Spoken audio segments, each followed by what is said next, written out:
Sir, you're charged with especially aggravated kidnapping. You're also charged with aggravated assault, and you're charged with theft of a firearm worth less than $2,500. You're talking about stuff that is not relevant.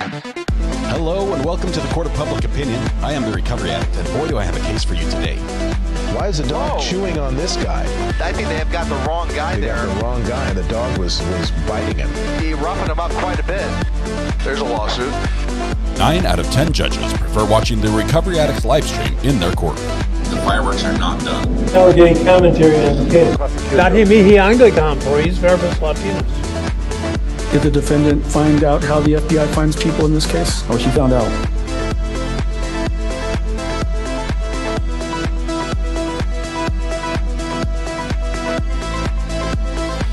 All right, welcome back from lunch.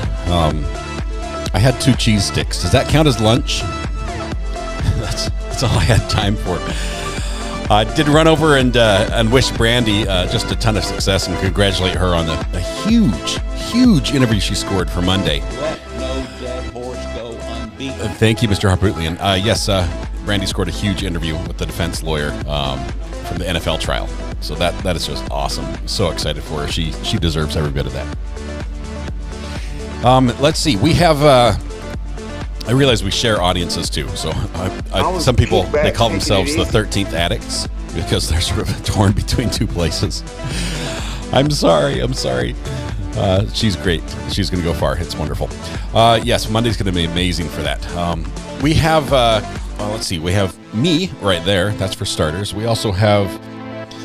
Oh, not that. Let's see. We have a Golden Girl.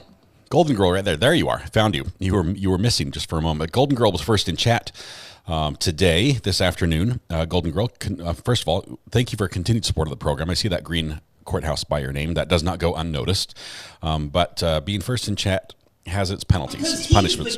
Excuse me. The prize. There's a prize associated with being first in chat. And it is owning the internet. Everything IP related belongs to you for the rest of the day. So congratulations, you're responsible for keeping everything up and running. I know you can do it because you have done it before. Fantastically. Is that correct? That's correct. Jolene, what happens Monday? Brandy Churchwell on Brandy's channel, she scored, she's been following the NFL trial, which was an ex-NFL player accused of murder, used a high-powered rifle to defend himself, and the jury sided with him and found him not guilty of murder. She's been following that trial all the way through it. It's been bizarre. It was just a bizarre trial. It's over now. They've already had the verdict read of not guilty. The defendant is out free.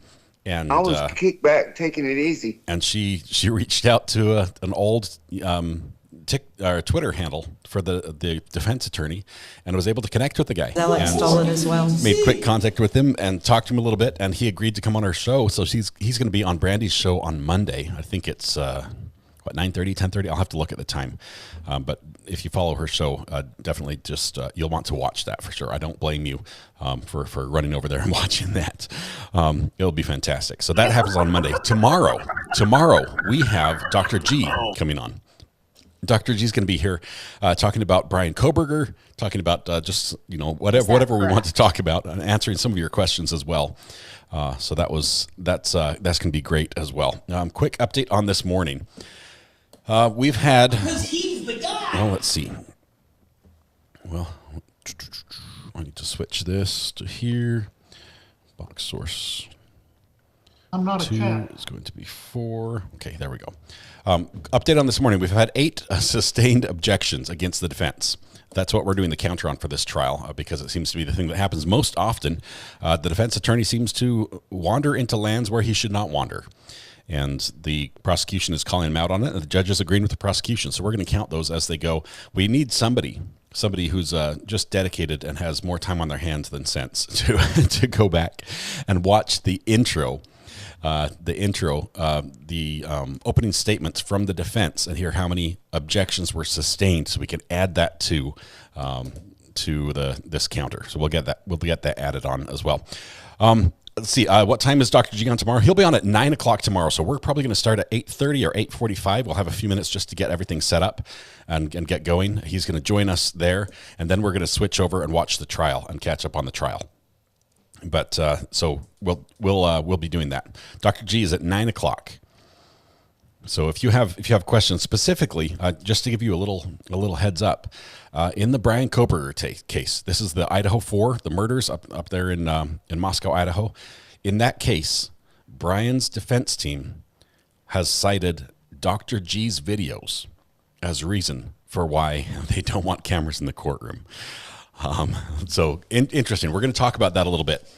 It's whether it's grasping for straws or whatever. We're going to talk with that with Dr. G as well. So that just barely happened on that was 2 days ago. Not yesterday, the day before, that afternoon that this broke news. Is that correct? That broke. So it is crazy. I mean, we've had our stream played in court. I know how it feels to be in the hot seat at times like that, and to have a little attention on you. Dr. G is amazing. He is a professional. He's no stranger to court, having been an expert witness himself. As you know, with his skills in psychology, his education and training, and he is an expert. He's an expert. So we're going to tear into that a little bit and have some great talks. Yes, we read the document. Dr. G sent me a link to it. I got that as well. We're going to go over that a little bit as well. Let's see. So lots of things happening. Lots of things. So we've got a fun interview for here on this channel on Friday. Brandy has an amazing one on Monday. This court is going to continue.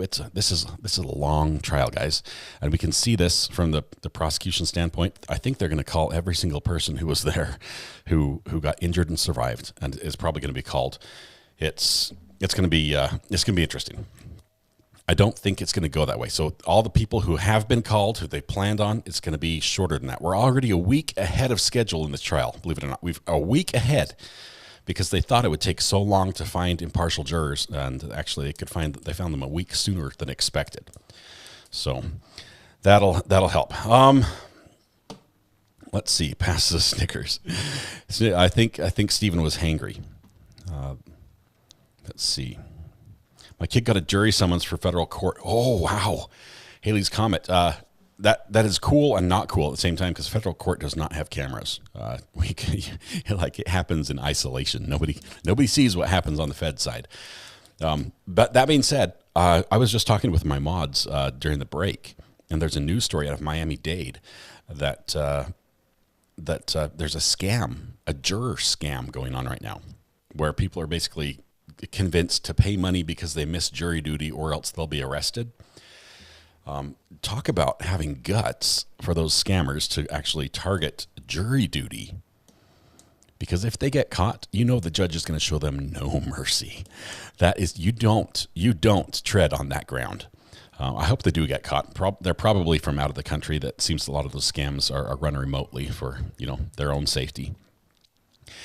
Let's see. We're getting ready to come back to court. We have just a few minutes before that starts. What is the expected time frame for this trial? Till August. It goes into August, Mammy. But they have, Mammy. It's a lot to explain. There's almost every single week they have at least one day off. There's the second week in July they take the entire week off. So there's all sorts of stops and starts and breaks. Just know we're not going to be here for every single day of this trial, because for one, Sarah Boone starts before this trial ends. And if you think I'm going to miss Sarah Boone, you've got another thing coming. We've been waiting for that for a long time. So we're going to have some breaks in there. There may be times where we pick up small cases and then catch up with this. It just depends how the testimony goes, as we get a better feel for how that's going to go forward. Okay. Let's see what else we have. He's the guy. A concrete scam going on. Is that where you pay for concrete and then you don't get it? What time did y'all start? This morning we started. I think we started at 9. Actually, a few minutes late. That's why I started early at lunch. But we started just a couple minutes early, about 10 minutes ago. But we've got about another 7 minutes before court. We expect the feed to come back on. Let's see, whose birthday is it? C. Gilmore, 123. Whose birthday was that? Other than who we sang to this morning. My memory is that short. I've missed it. I took the paper that I wrote the name on and I put it down there because it was full, and I got rid of it, and now I don't have the name anymore. Whose birthday is it? Someone's son. Okay. Brandy's coming in. I'm not a camel. Everyone, hold on, guys. Hold on. Here comes the crowd. Brandy's back from Brandy Churchwell. We did pop over on Brandy's channel. I think she's just starting lunch right now. She might be just on a little bit of a different schedule, but she was great. It was amazing. Little Mrs. Sun had a birthday as well. Thank you, Little Miss. 33 today. Congratulations, Little Miss, and happy birthday to him. Sarah Boone's going to be wild. It's going to be crazy. Okay.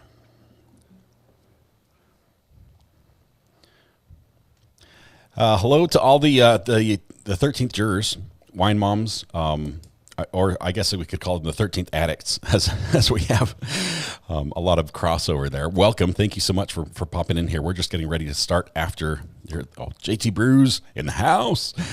It's official. Well, I caught it before he deleted it, JT. So look at that. It's up on the screen. I know you retracted it, but it's still up. I'm that quick. And Brandy's here as well with the raid. Thank you so much, Brandy. I'm so excited. We were just talking about your amazing interview you're going to have on Monday. I think we're all going to be there, quite honestly. It's going to be awesome. I cannot wait to see that. It's going to be great. It's 13th Addicts. There we are. Keep picking the wrong account. Sorry, there it is. That's the right account. It looks better on this one. This one has the courthouse and everything in green. Just looks awesome. JT, congratulations to you and Brandy. You guys, honestly, you guys are killing it. You guys are doing such an amazing job. Your professionalism, your interest, your the way you talk about it, the way you treat your audience, just on so many levels. You guys have got it going on. And you're doing it right, and I'm so excited. You're going to go far, far, far, far. Gossip Rumor and Innuendo is here as well. Welcome. Seeing the whole crowd from over there come over. Back from Brandy's. Welcome. You guys are great. We're about to pick up on trial here. We were just saying we have tomorrow, we have Dr. G first thing in the morning. So at 9 o'clock, we're going to have Dr. G on talking about the Brian Kohberger case where the defense listed his video by name, like the title of the video spelled out in the filing. So we're going to talk a little bit about that. They listed that as a reason why they don't want cameras to be on Brian Kohberger. Because he's the guy. Who's on the stand this morning? We started off with the same witness, the police officer who was a volunteer. Now, somebody was a little confused this morning, but there was one officer assigned to the school who was armed. That's my understanding. Just one officer, and he's the one who's on trial right now for not going into the school. There was another officer on the school grounds who was watering the baseball fields in shorts and a T-shirt. He was volunteering. He was not on duty as an officer. Camel. He was there as well. So, and then the other ones are people who all got called in. But Dr. G fangirl, says Alley Cat. I love Dr. G. Alex stole it as well. He's one of my favorite people to interview. We do actually have a command. If only one person, who's going to volunteer? Can I have one person raise their hand? Squirrel. One person raised their hand. Let's see. Oh, here it was. Katrina raised her hand right there. Katrina, can you type !DR? I was kicked back, taking it easy. There we go. Here she does. She did it. We're testing the command to make sure it works. I'm not even sure if I started it. Yeah, I did. It's working. There's a lawsuit. And it should respond with, this is a message. Wonderful. Well, I'm glad we tested that before Dr. G was here. We want to get that fixed. Try it one more time and see if it does it again. Christina did it. And there. Okay, it did it the second time. I've got to fix the first one. So, all right. This is a message. In case you didn't know, this is a message. So stuff that is not it's accurate. At least it's good that way. Okay, we'll get that first one fixed. I think the first of the two, the second one's supposed to be if you trigger it again within 60 seconds. It says that, but the first one needs to be right. I've got some homework. Is that correct? That's correct. All right. Anything else? Any other questions we need to answer before we start trial here? Right now, it's a very literal command. Let's see. I'm a bookkeeper for concrete companies, 17 years. Contractors call and order concrete from homeowners all the time. For homeowners, no problem. Usually licensed monitored scams. Contractors order. Pay with a fraud credit card, but homeowners paid the unlicensed contractor. The card owner claims fraud and now fighting. Oh, man. I'm not a camel. I hate these guys. There's a special spot in hell for some of these fraudsters. Really, it is so frustrating. And the people they prey on are generally people who can't afford to. They're stretched to the limit, and they try to do something, and they end up getting burned. Oregon law, though, we can lien the homeowner's home. Yeah. There's so many victims in these frauds as well. Did SP have a vest on? No, he did not. He did not have a vest. The volunteer who was watering the baseball fields grabbed a vest and a gun from one of the officers who showed up from his vehicle. So he had a SWAT vest and shorts and a T-shirt, and he had a sidearm. But the school resource officer did not have a bulletproof vest. Can you post the link to the document, please? Lil Miss, I will do that. It was posted on the 6th from the court website. It was the filing. I think it's an 8-page filing. Let me see if I can find that for you. Let me not try. I'll try not to forget that. Let's see. Vicky, you're welcome. I don't know what the question was. I forgot. But anyway. Thank you, Alley Cat. How can I get my hands on an original Recovery Addict mug? Golden Misfits. Since you bring it up, I probably do need to do the water thing. Here's the warning. This court's going to begin in 1 minute, so hold on 1 second. Here's your warning.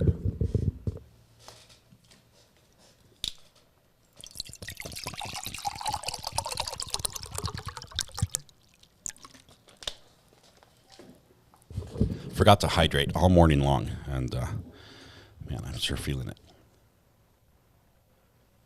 Squirrel. JT's just here for the water ASMR. I just made your day, JT. I'm glad it's so easy. You're a good guy. I'm not a camel. Okay, we have the audio turned on from courtroom. As soon as the feed becomes available, we're going to go ahead and take that, and we'll be doing that in just a moment, any minute. Now they're sometimes a couple minutes late from court.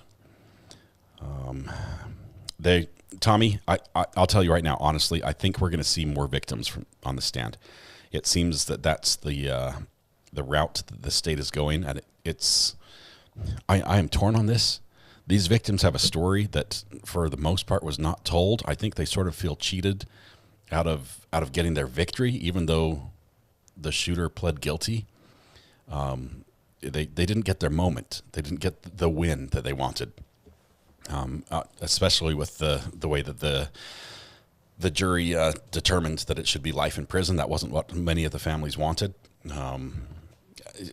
So I don't know. I think that they should be able to speak. They should be able to talk about it. But I'm torn. It doesn't feel like everything. I mean, seeing the witness who was on the stand today, seeing his injury from his foot, how is that relevant to what the officer did outside? He didn't know anything about that. I mean, he couldn't have known that level of detail what was going on. And so I'm torn between that. Not sure, but I think we are going to hear more. I think it will be handled the same way this one was. We're not going to hear the audio of the videos, just like the court. I mean, all the cameras, the audio's off. If they do play audio, I will turn it off as far as on the recording. But we're going to probably see reactions from the witness and the defendant, and maybe some people in the audience during videos. Okay, it's inflammatory. It seems that way. It seems like they're triggering the jury emotionally. Ivan, looks like you cashed in. If you've got a Nigerian prince willing to send you $10,000, it's not everyone who gets that. No, wait, everyone does get that email. I did see somebody was asking if JT and Brandy were married. It's his stream wife. They're associates. Professional associates. Let's see.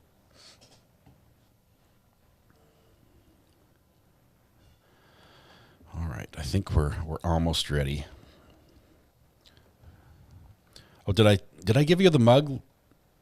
I think there's a mug link. If you didn't get that, I filled up my mug, but I didn't tell you where to get the mug. If you type !mug in chat, he will give you a link to the mug if you'd like to purchase one. I have the blue mug.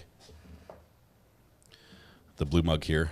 It says True Crime Addict on it on one side, and holding it over my laptop. which I've previously dumped a mug full of water on. The other side it says objection overruled and grounds. There we go. There's the link.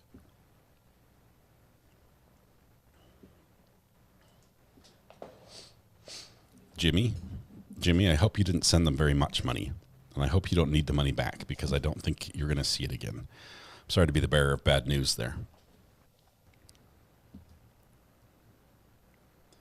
Okay.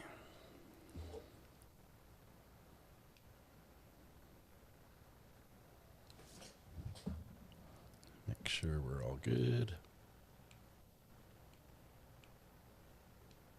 15 seconds. Just call me if you're up, and I think you... I just rewound a little bit Step down. to a different trial. Sorry, I was just checking something, and I thought I was doing it off air, but it was on air. My bad.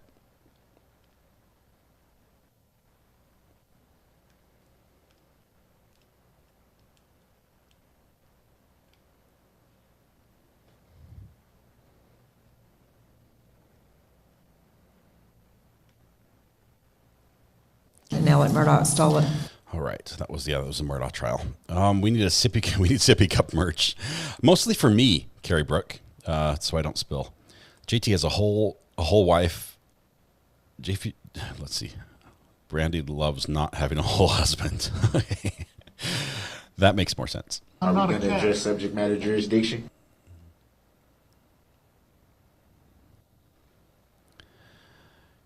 Okay, it was sarcasm. It's all right. Is that correct? I caught on. Otherwise, I wouldn't be mocking you a little bit in the chat. You're good, Jimmy. Doesn't the judge usually ask a witness if they need a moment if they break down? Thanks. I wish he had earlier. Kitty kitty bang bang. It was to the point where all of us were saying, "Stop the tape. Stop playing this." It frustrates me that this is the first time he's seen it. That it seems like it makes it a publicity stunt, or makes it like a stunt. It's a production for the effect it would have on him, just for the jury, instead of for the facts that it would present to the jury, which means it's more probative, or excuse me, more prejudicial than probative.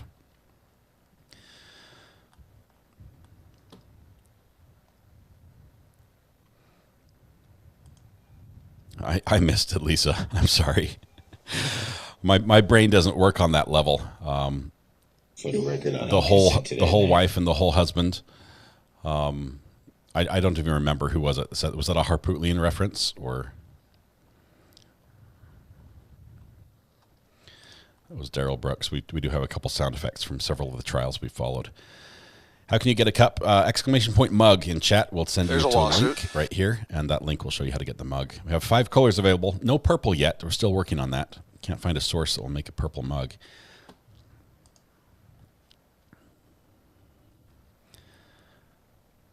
All right, we are...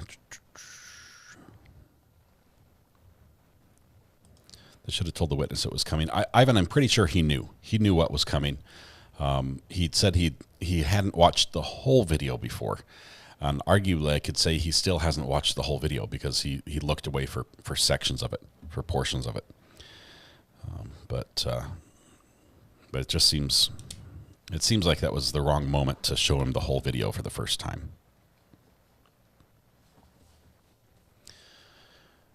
All right, where are we at? Where's the judge?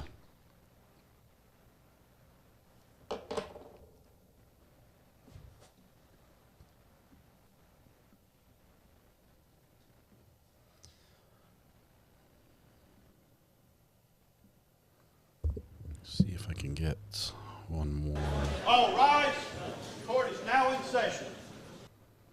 Still getting bars and tones on the TVU. Oh, there we go. There we go. Sorry. Jury's back. All right, we didn't miss anything. We were just waiting for them to get ready.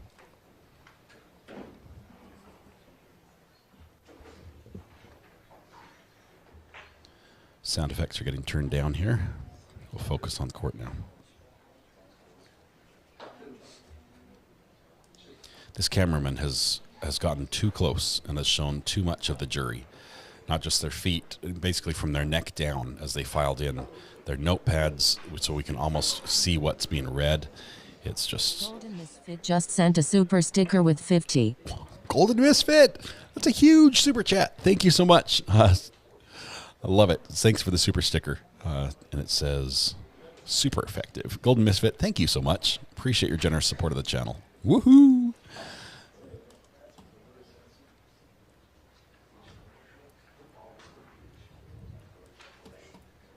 Cameraman is flirting with danger. He really is.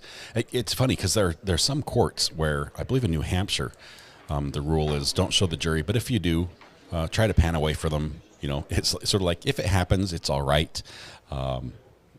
Just, you know, try not to.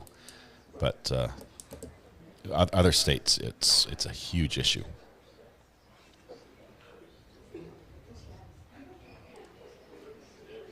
Yeah, Donna, it feels wrong. Even just seeing like the hand of a jury or the foot of the juror, I'm like, hey, we're too close. You know, watch that line. And instead, the cameraman's, it's almost like he's a sports videographer, okay? Because, you know, you can get very specific on where you aim. Side note, there was one time I was filming a rodeo, and because of the PETA complaints against the rodeo, my instructions were that when they do calf roping, I can show the cowboy on the horse, but you can't show the calf getting roped because it falls over. And so I had to be very quick to, you can film the calf up until the rope goes over and lasso catches it, but you can't catch it actually getting caught and falling over. So he's flirting with that line.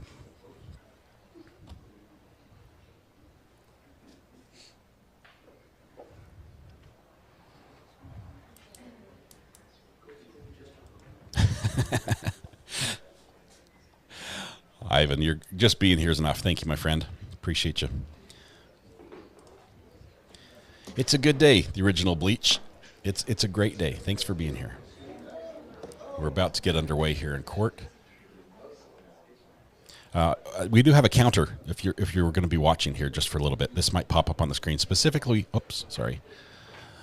Specifically when the defense is. I need to change camera 2 to 2.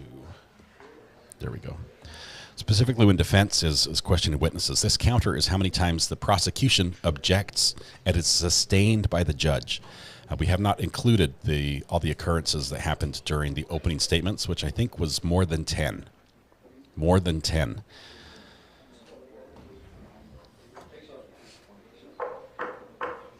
Here they go. The knock on the door.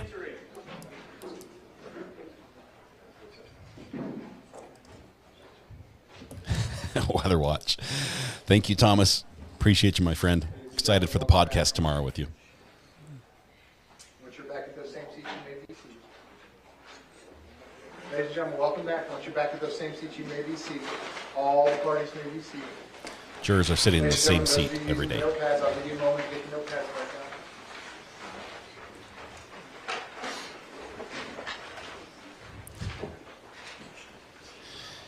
You guys are awesome. Miss Chris, thank you so much. 5 memberships. Okay, ladies and gentlemen, welcome back. I hope you have a nice lunch break. When we recess for the lunch break, we're in the middle of the stage presentation. We're going to resume at that point. State when you are ready, you may call your next witness. The judge of the state calls Eduardo Suarez.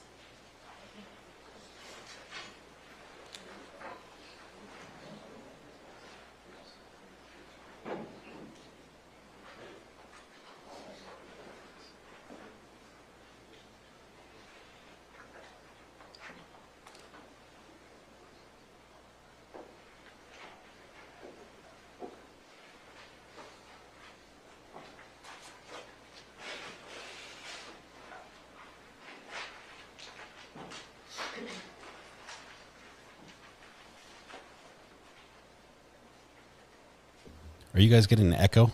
I'm not hearing an echo on my end. Shireen, you might have 2 streams going. Anybody else getting an echo?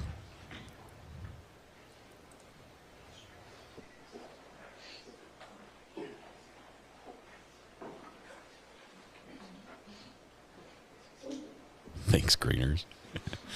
Sir, if I could have you come all the way up here to the witness stand, please. Once you reach it, before you have a seat, you can just stop and look at me. Raise your right hand. I swear to tell the truth, whole truth, nothing but the truth. Please be seated. And once you are seated, if I can get you to scoot that chair all the way up as far as it will go. Can you please state your full name and spell your full name? Eduardo Suarez. They call me Eddie. My name is Eduardo Suarez. Disclose your name. Thank you, Judge. Good afternoon, Mr. Suarez. Afternoon. Will you please introduce yourself to the jury and tell them where you currently work? I work in Stoneman Douglas High School for the last between 12, 13 years. I'm the head of facilities. What does the head of facilities title encompass? What does that mean? I run all the maintenance in the entire school. Is that maintenance inside the buildings, outside? Everything. Okay. And have you always held the title of maintaining both the inside and the outside of the school? No. Okay, give us a little bit of the background on what your experience is within the school systems. I used to be the repair person for like 5 or 6 years, and then I became the head. What's the difference between the two? The repair person, I used to repair lights, unclogged toilets, paint, do whatever needs to be done. And do you have staff or faculty that works underneath you at the school? Yes, right now I got 16 employees. And I'd like to turn your attention now to February 2018. At that time, what was your title? Head facilities. At that time, did you have employees that worked for you? Yes, ma'am. Now, as part of your job on campus, do you get to know some of the faculty and staff? Everybody. And in February of 2018, can you describe for us what your role was like on campus as far as it relates to your interactions with the teachers, but then also how that carried into the summertime and when you weren't on campus? In the summertime, we take all the furniture, we sweep floors, fix everything that is broken, and clean the entire school. Did any of the faculty members work with you during the summer times? Yes. Can you please tell us about that? Chris Hegson used to work with me in the summertime, and Mr. Fies. So specifically, February of 2018, I'm going to turn your attention to February 14th. Did you go to work that day? Yes, ma'am. Okay. Explain for us what you were doing in the beginning part of that day. Doing all kinds of work, supervising. When they call me to repair something, I went, or everything. Was it a normal day? It's a normal day. Now, earlier in the day, in the morning, afternoon, early afternoon, did the fire alarm go off? Yes, ma'am. And this is unrelated to anything that happened later in that day. Why did the fire alarm go off earlier in the day? I don't remember exactly. It was a drill or somebody put the fire alarm. I don't remember. But it wasn't a fire? No. Was no emergency? No. Okay. So now fast forwarding to around 2 o'clock in the afternoon that day. Describe for us what happens. Around 2:10, 2:15, maybe, give and take. They called me to the front office because my assistant that comes at 2 o'clock was not there that day. And I went, I took care of the call. When I was coming back, I stopped in front of the cafeteria to tell my guys what to do for the night. And then that's when I heard a noise that sounds like firecrackers for a couple seconds, and then the fire alarm came out. When you first heard those noises that sounded like firecrackers, where were you in the school? Right in front of the cafeteria, by building 2.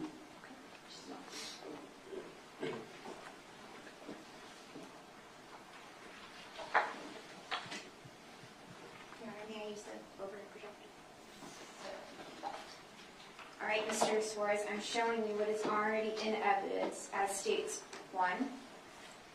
You have a screen in front of you. Are you able to see the image? Yes. Okay, I'm going to zoom in a bit on the relevant part of the campus for your testimony.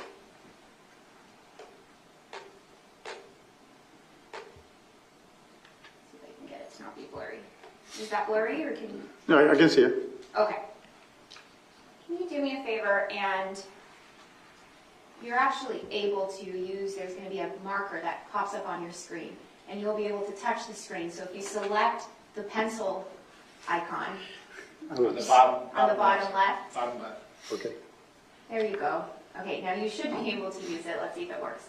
I'm going to ask you to please circle for us which building you were in when you first heard those firecracker sounds. It's not moving. It's not working. Okay. Judge, may I approach the witness? Sure. Just needs to select the pencil again. I think the judge has to turn on the annotation option as well. Sorry. And what building is that? What building number? Building 2. Building 2. Okay. So from over in Building 2, you were able to hear sounds. Yes. And what happens next? I instruct my employees to evacuate. And then I saw my supervisor, one of my supervisors, Mr. Rosario, driving with the golf cart across the courtyard. I got in my golf cart and I went right behind him. Which direction were you headed in? To between 700 and by the 1200 in that area. Why were you headed in that direction? I was following him. Is that the direction of where the sound was coming from? Yes. Give and take. I know it was far away. Okay. And can you show us the direction that you took using the marker?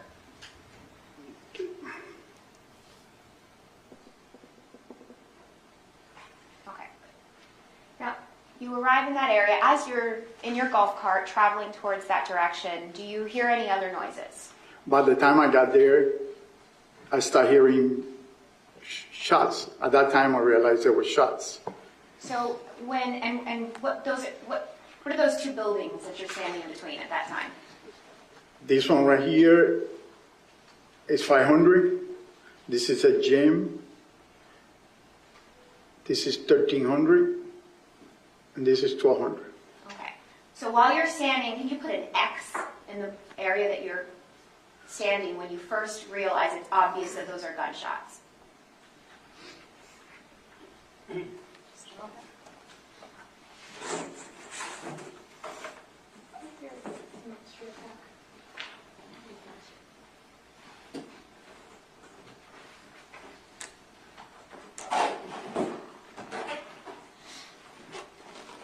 going to ask you to point out here where you were when it became obvious to you that you could hear gunshots.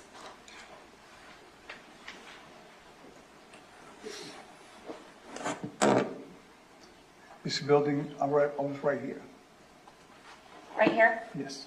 Okay. So while you were here, it became clear that those were gunshots. And which direction did you think those gunshots were coming from? Generally, I know you can't be specific. Generally. It sounded from my back. Meaning which way? This way or this way? This way. Okay.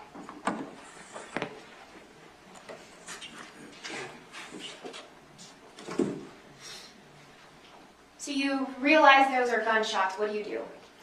And a bunch of kids that were coming toward me, like toward the 1200 building. And I stopped them and I started putting them in the first room that was available, room 504. That's a homemade room. And that's what I did. I stopped the kids. Why did you choose to stop the children? Why didn't you choose to just run away? It's my job. As a father and a grandfather, when I see a kid that can get hurt, I try to help them. Did you put the children in the classroom? I instructed them to get in the classrooms. What happens next? A couple minutes, when all the kids that were inside, I drove back to my office because I saw a kid running. I tried to get him inside. He was so fast that he was faster than the golf cart. Then when I turned, I saw everybody was evacuating, leaving to West Glaze, and I met Mr. Rosario there, and a couple more APs, and some of my employees, and a few teachers, and a bunch of kids. Did you all together take a route Yes, by the canal. Can you describe that? We have to even break some trees, to go around the canal to Westglades. Were you eventually able to get to safety? Did law enforcement come? It was a chaos. A lot of people, there were maybe 600 or 700 kids, I'm not sure, but everybody was safe there.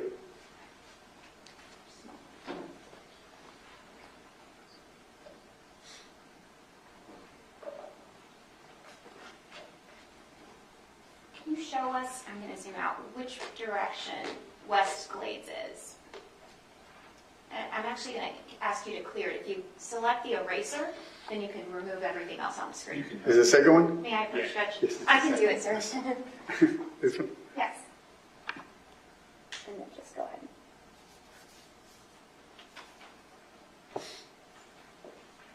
Just select the marker again one more time on the bottom. Okay. Can you show us the route that you took with those students towards West Glades and where West Glades is? I went this way, that way.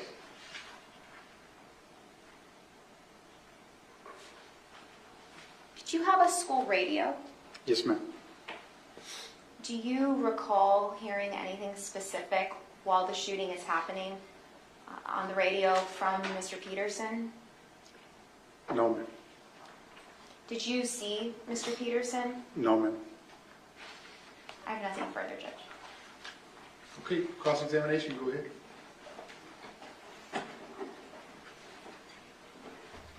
I think only the defendant had direct access to the sheriff's office via radio. Good afternoon, Mr. Suarez. Good How are you, afternoon. sir? Nice to see you again. If you recall, I had the chance to ask you questions in a deposition. Yes, ma'am. Yes, sir. Okay. If I understood you correctly, you said that you were the head custodian at Stoneman Douglas, correct? Correct. And you've served in that capacity for about 12 to 13 years, correct? Correct. And on the day of the atrocity at the school, you were the head custodian, correct? Yes. And you also knew Scot Peterson because you worked with him, correct? Yes, sir. And what was your relationship like?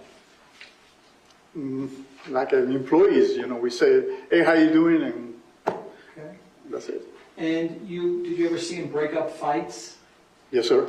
Did he stand on the sidelines or did he jump right in? He jumped in. Okay, you didn't see any hesitation or anything like No, that? sir. And did you ever see him acting like a coward at any time? Objection. No, that's overruled. Go ahead, sir, you can answer the question. I never saw him. Every time they call him, he went there. Got it. And you were in front of the cafeteria, if I heard correctly, when you heard the first sounds, Right. correct? And that's about 2 blocks from the 1200 building, correct? Give and take. All right. And then the fire alarm goes off while you were driving in front of the cafeteria, correct? No, I was standing You were standing there. in front of the cafeteria. And then the fire alarm goes off. Yes. Got it. And that was a loud alarm, I would imagine. Yes. Okay. Now, when you heard the sounds, I think you said that you initially thought they were firecrackers? Yes? Right. And you couldn't tell precisely where those firecrackers were coming from, correct? No, sir. And you also couldn't tell whether they were from inside or outside a particular building, correct? No, sir. And you couldn't even narrow down, if you had to guess, you couldn't narrow down where they were coming from. No, sir. All right. Describe for the jurors, as you described to me once before, like the area and why it would be difficult to know precisely where certain loud noises would be coming from. Okay, the cafeteria is surrounded by buildings. Yes. It's a courtyard in the middle. Yes. And behind the 700 is the 1200, 1300, and the gym. And those buildings are all very tall, correct? Yes, two stories. Okay. 1300 is 1 story. Okay. Well, you're aware that the 1200 buildings It's 3 stories. Got it. They're all pretty big buildings, right? Yes. Okay. And did you experience, when you heard loud sounds, a very loud echo? No, sir.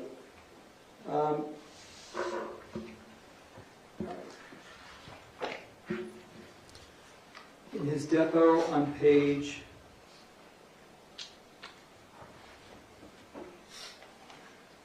number 9.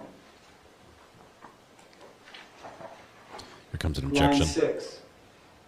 And describe Objection, it. Your Honor, improper impeachment. Yeah, that's the thing. Go ahead, just ask the witness question. Okay.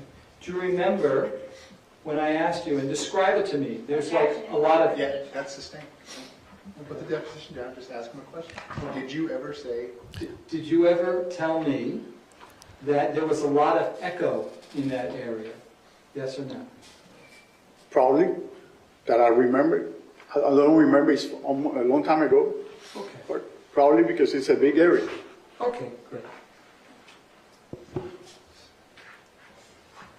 Now, you were headed towards the 1200 building on your golf cart, correct? Towards building 5, 6, 7, 12, and 13. That's the area that I was following my supervisor. Got it. And you weren't going in that direction because that's where the sounds led you. It's just because your supervisor was going there. Correct. Mr. Rosario, correct? Correct.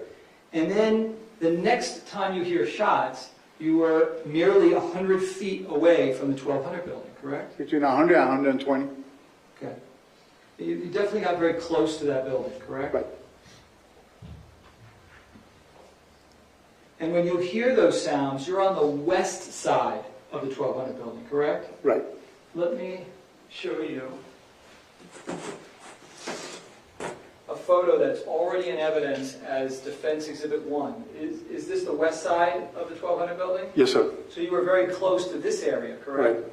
And you knew that my client was on the opposite side, on the east side. I did not know because I don't know where he was. At the time you did not know, No. correct? Got it. In fact, because you didn't know where he was, you then never had any communication with my client. Never. So while you thought, hey, I think the shots might be coming from the 1200 building, that was not something that you ever conveyed to my client in real time at that moment, correct?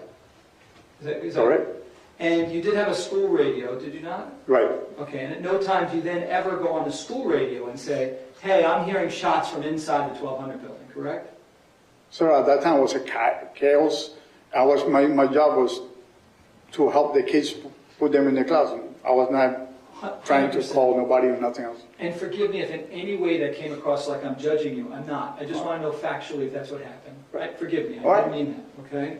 But you didn't. You never announced over the school radio for anyone else to hear that information, correct? No, sir. Right. You don't see any muzzle flashes from any guns, correct? No. There's no smoke coming out of the 1200 building to indicate that there's No, shots? my back was to the 1200 building. Other than the sounds, there's no other evidence of any bullets like broken glass that you see while you're standing there, No. correct? No. In fact, you only noticed the bullet holes in the windows like a week later, not while you were there, correct? Correct.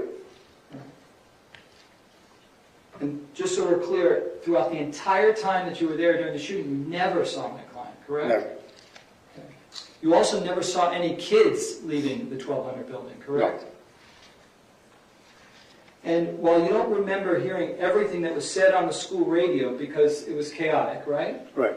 You do remember hearing my client say, please stop talking over the school radio, right? Yeah, but that was later on, after all the shooting has stopped. I got you. They were asking for people to report. Okay. That would be maybe 10, 15 minutes later. I don't know. I understand that, and thank you for clarifying. But you do have a recollection, approximately 10 to 15 minutes after the shots stopped, my client getting on the school radio and saying, please stop talking one at a time. Correct. You remember that, correct? Yes, sir. And he didn't say it in a soft voice, right? How would you describe his voice? Passionate. I don't know, sir. Okay. But you remember him saying this, Yes. correct?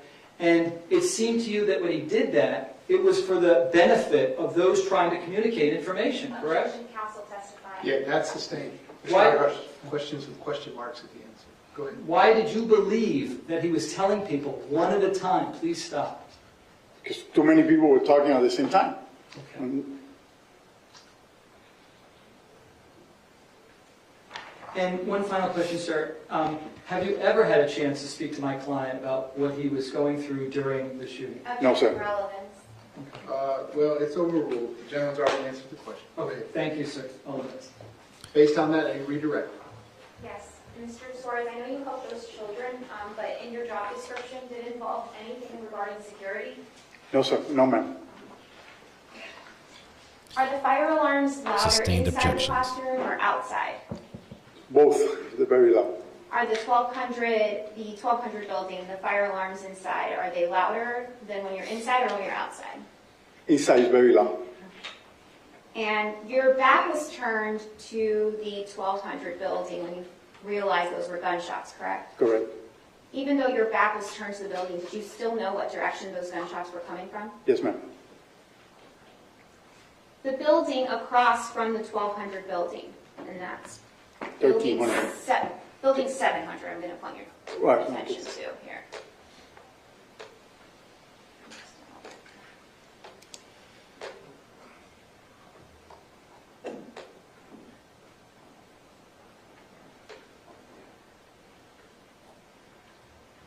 Can you please circle building 700?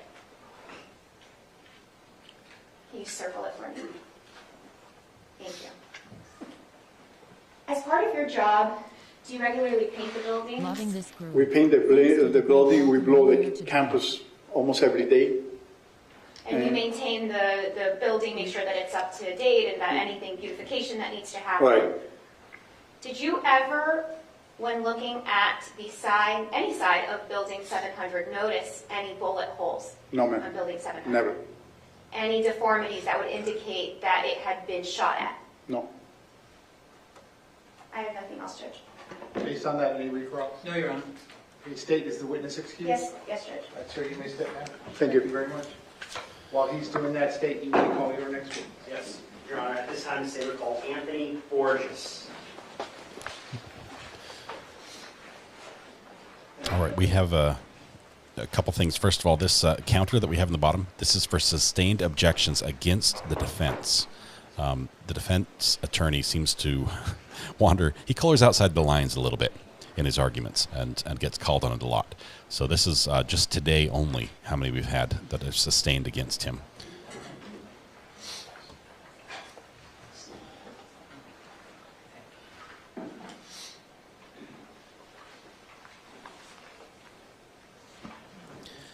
Moment of three. This one's confusing. This one is they're basically saying that there's Scot Peterson, who was the school resource officer, could have taken action and prevented the deaths of 7 people. And so he's getting charged for neglect of a child.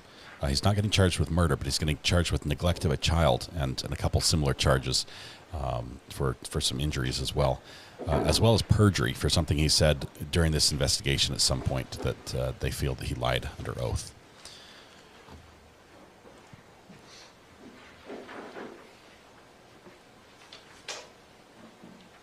Yeah, we have had 2 swear words today, but we're not counting those You're going ones. to come all the way up here to the witness stand, please. Once you reach it, before you have a seat. Here's another student, I believe. I think I remember him from the Raise your right hand. witness Swear statement. to tell the truth, whole truth, nothing but the truth. So, please be seated. And once you are seated, if I can get you to scoot that chair all the way up as far as it will go. Can you please state your full name and spell your full name? Anthony Borges, ANTHONYBORGES. Mr. Kilroy, you may inquire. Thanks, Judge. Anthony, how old are you? 20 now. Where did you go to high school? Myers, Tom, and Douglas. Back on February 14th of 2018, how old were you? 15 years old. On that day, when you were 15 years old, were you shot? Repeat that? Were you shot? Were you shot with a gun? 5 times. 5 times. Where were you shot? On my left leg, that was my first shot, and then 2 more on my lower. Can you just speak up a little bit, Anthony? I'm sorry. Yeah. I got 3 shots on one left leg, and then 2 more on my body. Your Honor, I'm going to ask the witness to step down to show his wounds. Sure, you may. I'm surprised they don't object here. I don't see the relevance. I realize this is impactful. Anthony, if you could please show for the jury the injuries to your legs. You can face the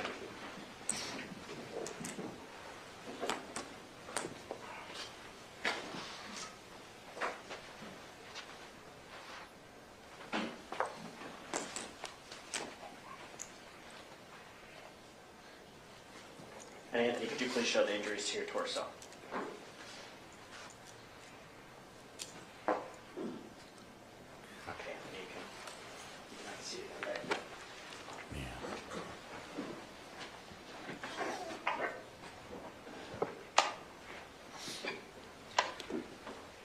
Now, going back to the beginning part of February 14th, 2018, was it a normal day? Yeah, it was straight, normal day. Was it Valentine's Day? Yes. Did you have plans for Valentine's Day after school? I had a plan with my ex-girlfriend, Nicole. With your ex-girlfriend, but girlfriend at the time? I had a teddy bear and everything. I had a plan to see her after school. Okay. So the teddy bear was a gift for her? Yes. Okay. Now, where were you during fourth period? Study hall. Study hall. What building were you in? 12. The 12 building, the 1200 building. What floor were you on? Third floor. Third floor. Do you recall what class you were in? What's the number? Yes, the class? number. No, I don't remember that. Okay. It was study hall, though. Yeah, it was study hall. Okay. Now, during study hall, were you allowed to wear headphones? Yeah, pretty much you can do anything, homework, music, whatever you want. Okay. That day, were you wearing headphones? Yes, correct. Now, at some point in time during the fourth period, did the fire alarm go off? Yes. Okay. Before the fire alarm went off, did you hear any sort of unusual noises that you didn't typically hear on a normal school day? There was a weird, like a whistle sound, but I didn't pay attention that much, but it was like kind of weird. Like a whistle sound? Yeah. Okay. Did you have any idea what that sound was? No. Okay. Now, after the fire alarm went off, did you leave the classroom that you were in Yes. to go to the hallway? Yeah, everybody went outside in the hallway.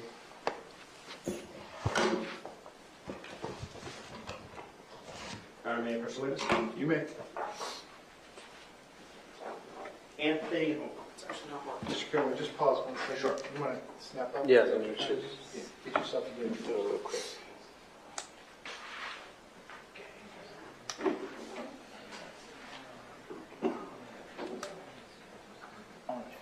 You all set? Yes. Okay, go ahead, sir. Your Honor, may I pursue witness? You may. Anthony, I'm showing you what's been previously marked for identification as States K. You recognize this? Yeah, that's me. Can you speak up a little bit louder? Yes, that's me. You see yourself in this picture? Yes. Okay, what are you wearing? Nike hoodie with a Adidas black pants, and it was a Nike white shoes. Okay, guys, speak up a little bit louder though. What kind of shoes? Nike shoes. Okay. Your Honor, at this time, the state would request to move in state what's been previously marked as States K and as States 11. Any objection? No objection. Without objection, States K for identification will now be in evidence. That is State Exhibit 11. Your Honor, may I publish? And this can go on the screen. Understood. You may. Thank you, Your Honor.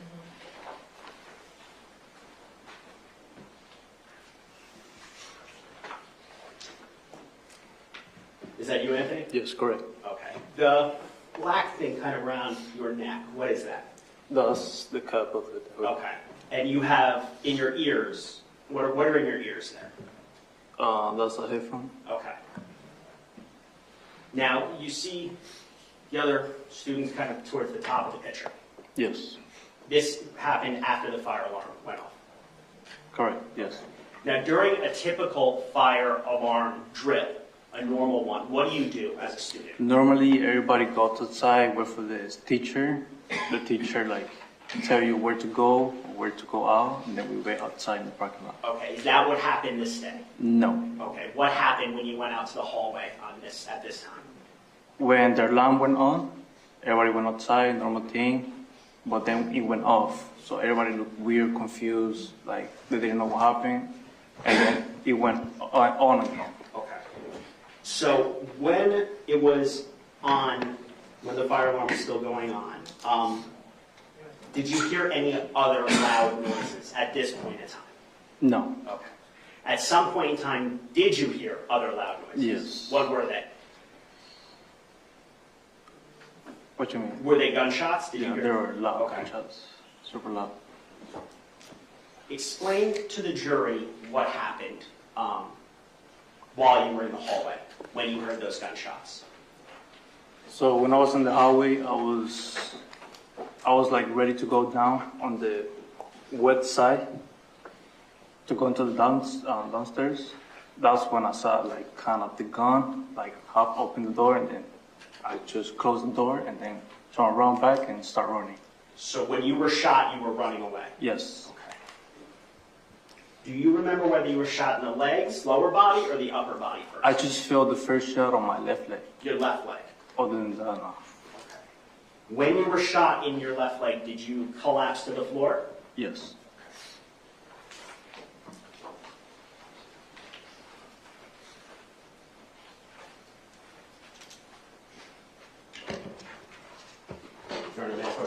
You may.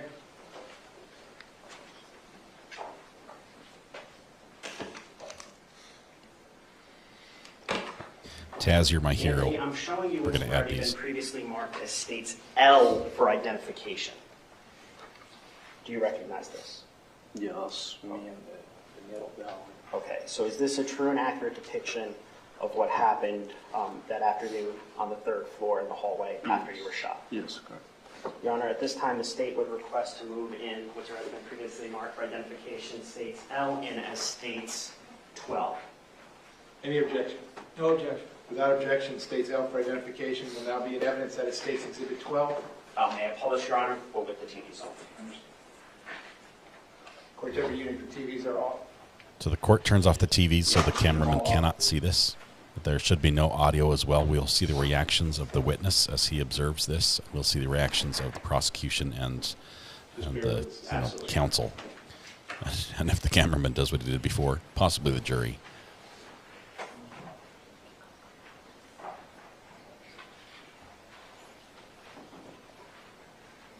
Everything's off? Your Honor, may I publish? Yeah, go ahead.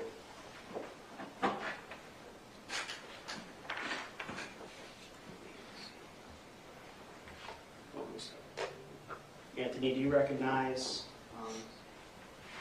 the middle of the picture? Yes. Who is that? What is that? That's me? That's you on the. Is that you on the floor? Yes. Do you see the police officers there? Yes. Okay. And at what time, in the top left-hand corner, what time was this screen capture taken? Do you see it? Do you see where it says 3:02:57? Yeah, 2:57. Leading a little bit.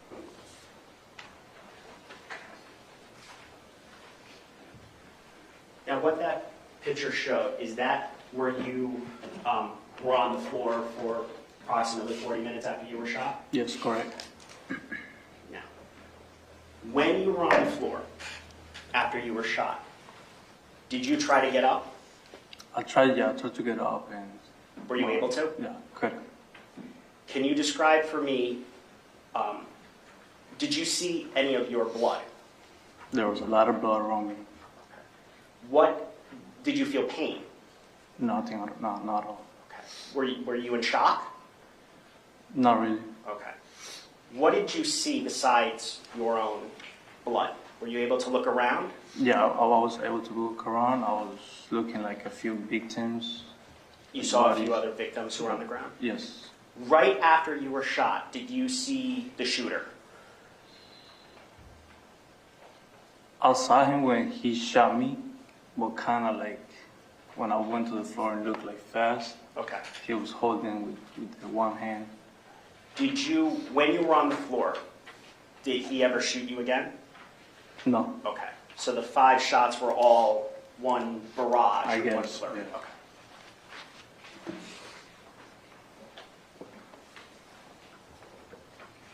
At any point in time, do you remember losing consciousness? No, not at all.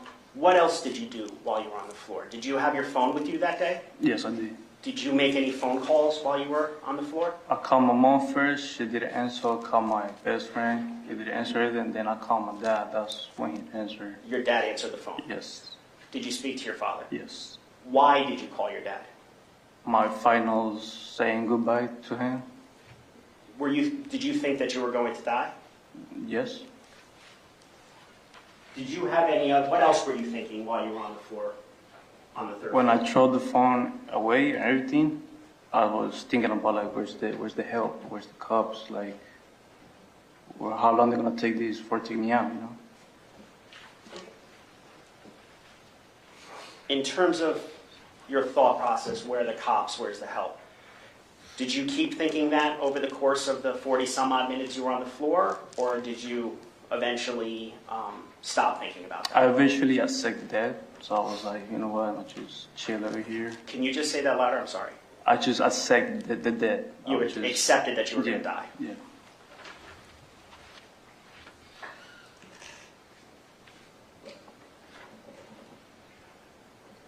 Now, ultimately, police did come to the third floor. Do you remember that? Ultimately, eventually, police officers arrive on the third floor. Yeah, after 40, 45 minutes. Say that louder. You got to speak Yeah, a little after louder. 40, 45 minutes, the cops came. Okay. And do you remember what those police officers did? They did a tourniquet on my legs, my body. They checked everything. I was right. They asked me for my name, where I'm from, how old I am, everything. Okay. So you said that the tourniquet was put on your legs? Yes. Okay. Were you in the hallway when the tourniquets were applied, or were you somewhere else? I was in the hallway, still. Were you ultimately, or were you ever dragged from the hallway into like the stair, the landing? Yes. Okay. Eventually, were you brought down the third stories and brought to an ambulance? Yes.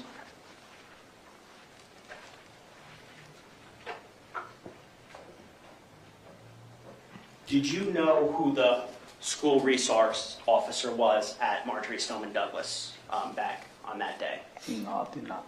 Had you ever seen a uniformed officer with a gun on campus before? Yes, yes.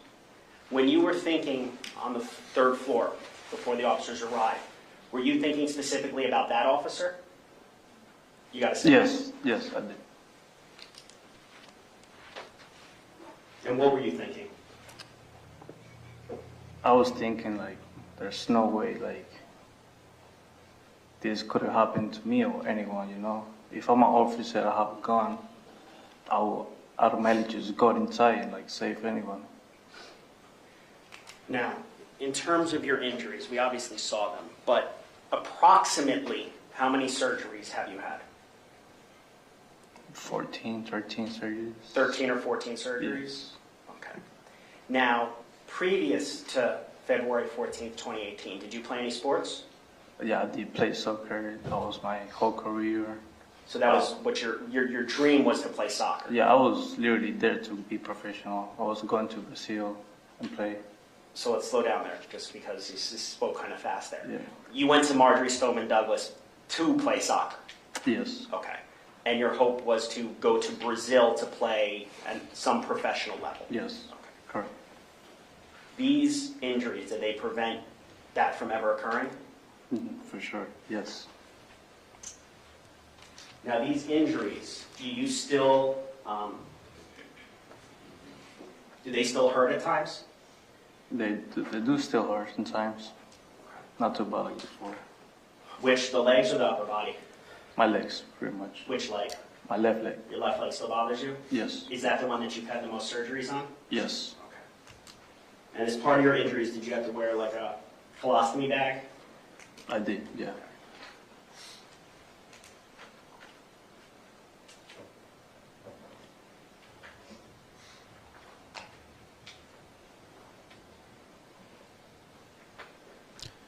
This is tragic for the kid. Now, going back to when you were on the floor, you stated earlier that you could see other victims. Yes. Do you recall how many you could see? About 2 bodies.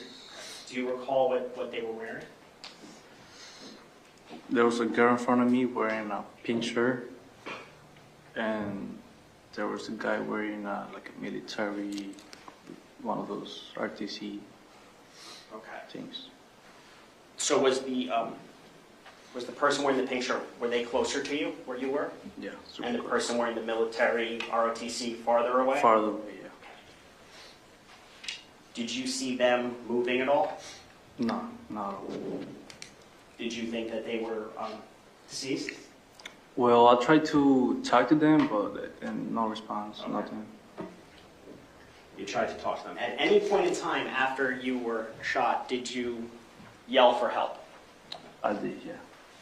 What did you yell? Help, help. Did in Spanish too, ayuda. In Spanish and in English? Yes. Okay. For how long did you yell help? About 3-4 minutes. Okay. Why did you stop after 4 minutes? That's when I realized that nobody gonna come inside and help you. Man. Were you the only person in the hallway at that point in time who... Alive, yeah. Alive, yes. Mm-hmm.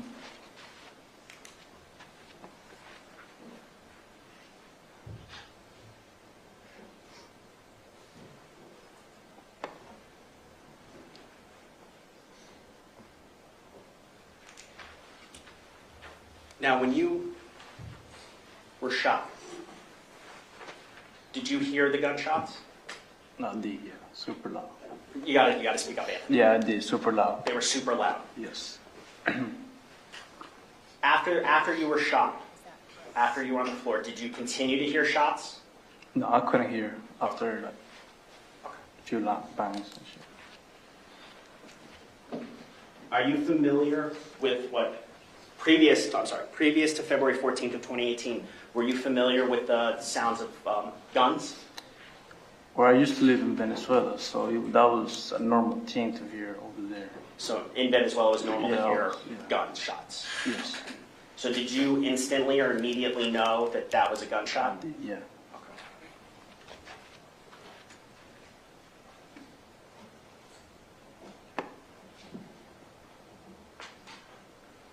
Did it sound like a firecracker to you?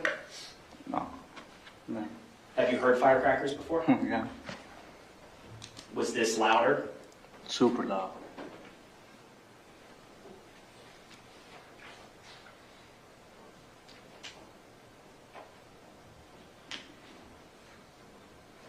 Now, going back to the injuries just very briefly, the pain in your left leg, the other things, are these injuries, after consulting with medical professionals, that you're going to be dealing with the rest of your life?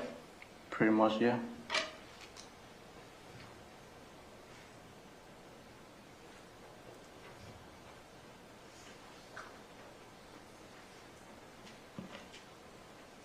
Just one more.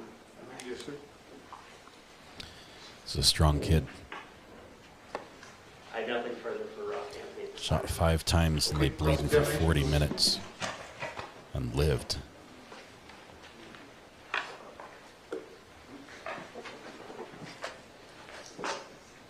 You're going to see the defense handle this case very, very gingerly. This witness very carefully. Good afternoon, Anthony. Good afternoon. It's nice to see you again. I'm sorry it's under these circumstances. I'll be as quickly as possible. All Okay? right. I think I heard you say that you were in the 1200 building, correct? Correct. And that was on the 3rd floor that you were on, correct? Correct. And if I remember from our discussion, you heard a teacher talking about final exams, right? Correct. And that's when the fire alarm went off, Correct.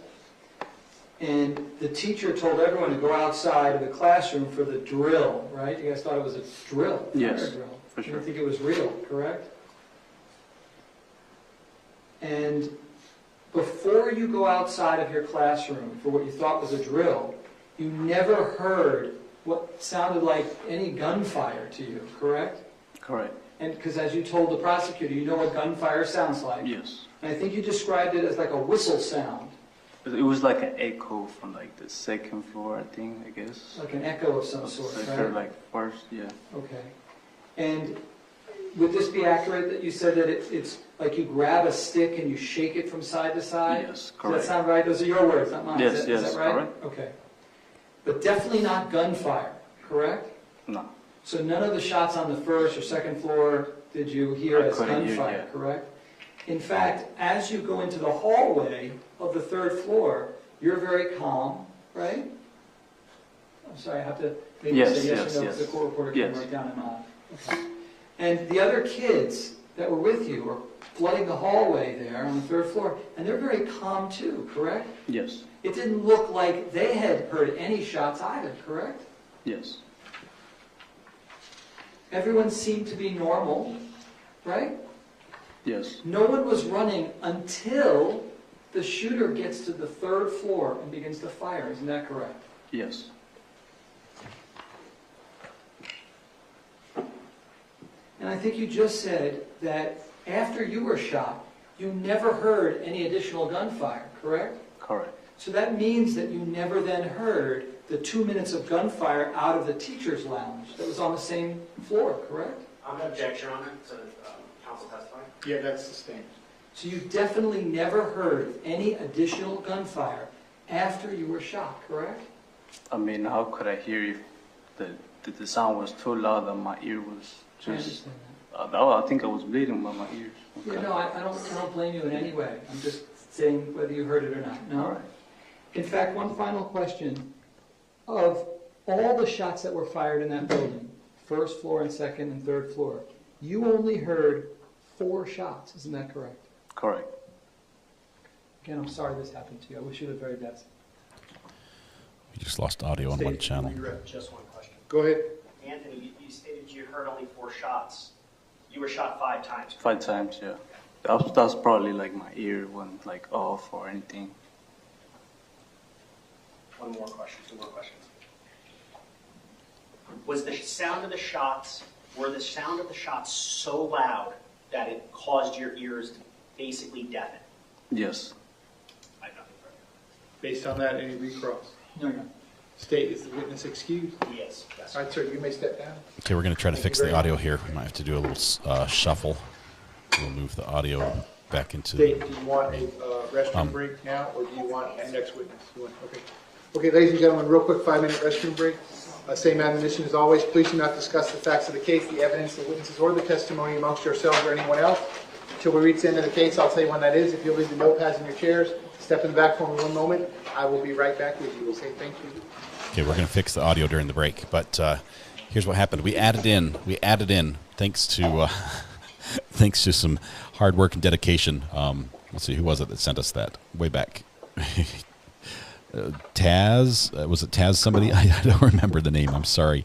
I went back and watched all We're outside the presence of the jury. the Everyone can be objections. seated. Real quick 5-minute restroom break. We'll be in recess for 5 minutes. We added all the objections from the opening, the defense's opening. So we're up to 25 total objections. Taz did it. Yeah, I think it was Taz. Thank you very much, Greeners. We're going to cut over to here. While this is going, I'm going to do a quick check. We'll pull up a different feed right here. Run it through a computer, centralize the audio, do all those fun things. Okay, got bars and tone there, bars and tone there. We're good. Tad said, I forgot to add that the defense attorney was asked to step out of the jury box once too. Yeah, I didn't add the judge admonishing the attorney. I just added the sustained objections just to keep the record clear. We're trying to keep this as plain as possible. We're up to 25 though. 25 is a lot of objections that are sustained.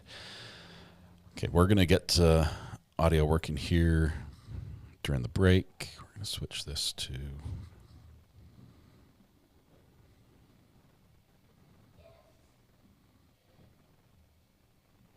There we go. All right.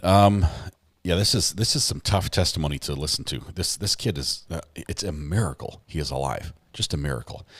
Getting shot 5 times by any caliber weapon is a lot, and I realize there have been people who have been shot many more times and lived, but 5 times with this type of rifle with this type of round, it does a ton of damage. We've seen that, and getting shot in the chest, being shot in the legs, multiple times.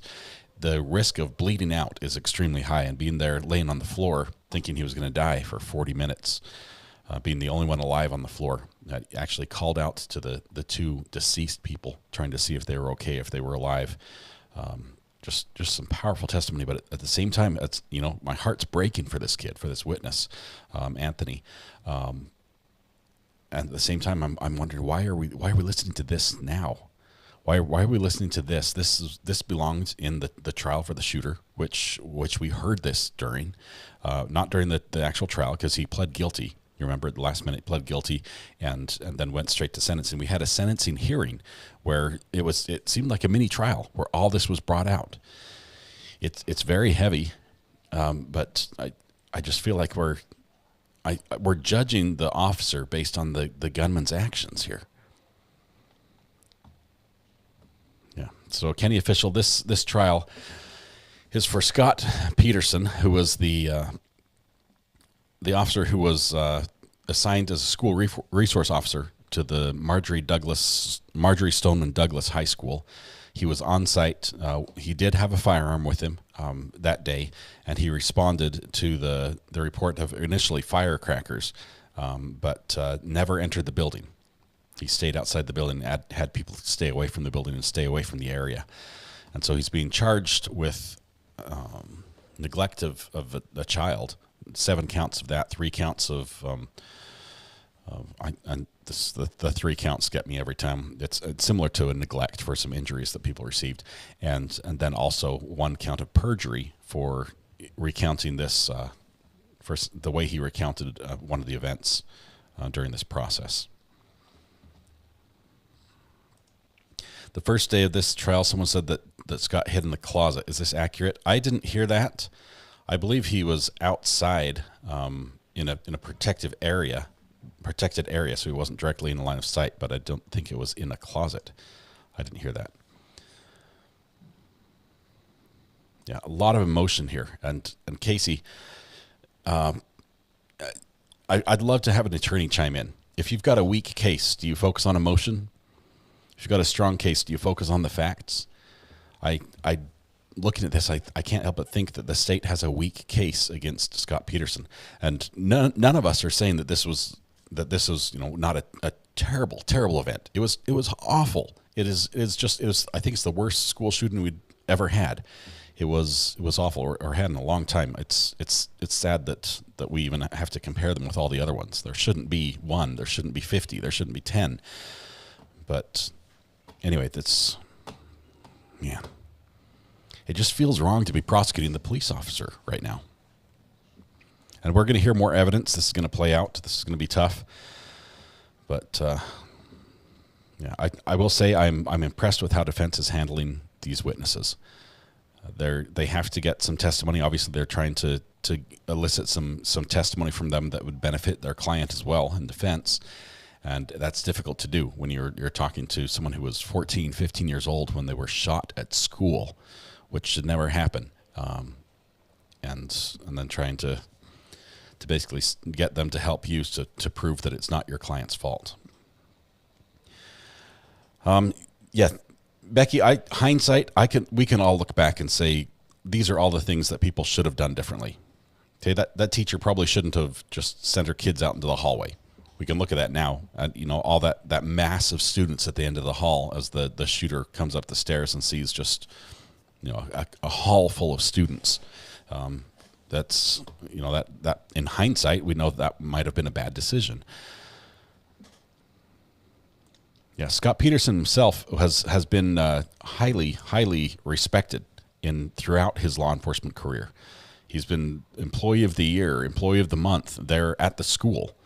Received plaques for that, received accolades for how well he interacts with students and cares for them and helps them. And then we have these 4 minutes where he's just being crucified. I'll be checking with YouTube lawyers tonight, but they agree with the majority in this chat, says Tommy.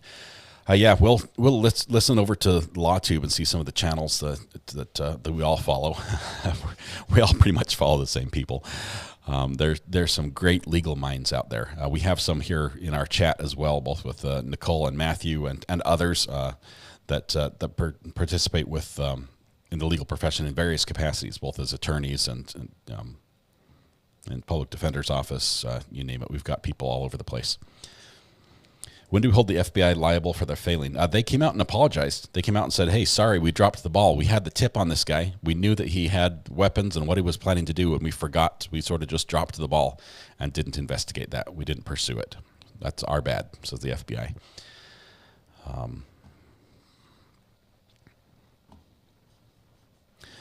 Canon, the YouTube lawyers, they're the actual lawyers. They have bar cards. They've passed the bar exam. Smart guys. Matthew, Nicole, they're both practicing attorneys. There's Nicole right here. He was armed, but he did not have body armor. That's right. He was not wearing his vest that day.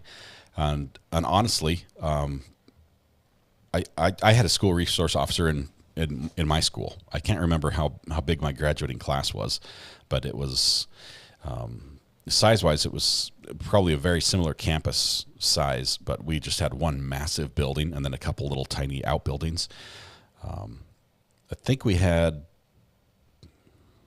graduating class was somewhere close to like 900 or something. That sounds right.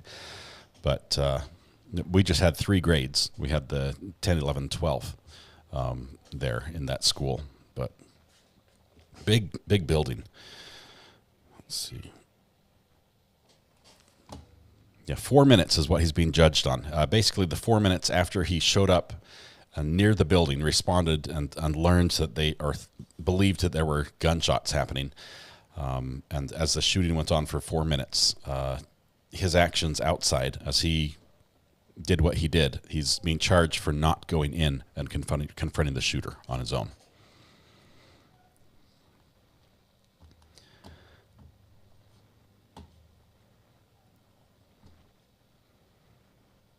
The shooter did have, I believe, a troubled school history at that school. I think he was kicked out the year before. Does that sound right? I'm trying to remember my facts here. I just saw Brandy. She's on Twitter right now. So if you want to follow, she was just posting something on Twitter. Great news for Brandy on Monday. For those that didn't hear, Brandy Churchwell on her channel. She's got a, here we go. Let's see if we've got some audio fix from this channel. Yeah, as soon as I get Mr. Agard to go back and... Is that better? There we go. Fix the audio.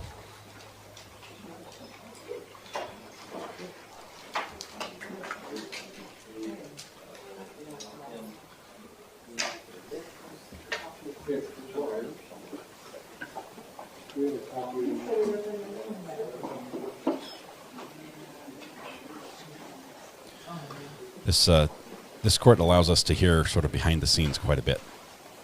So we get some audio and video.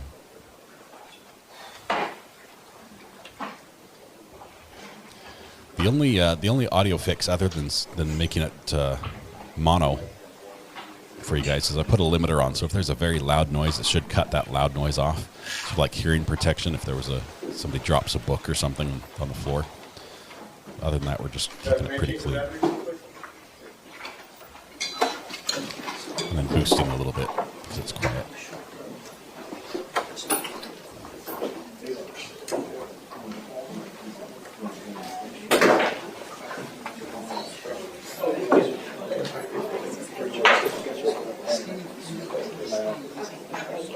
Got a highlighter on the top and then you turn on the bottom and turn the phone.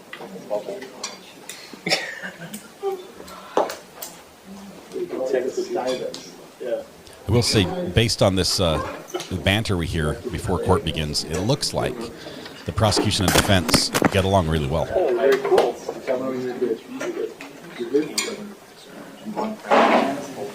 All right, I'm going to go back on the record. State versus Scot Peterson, 1971-66 CF10A.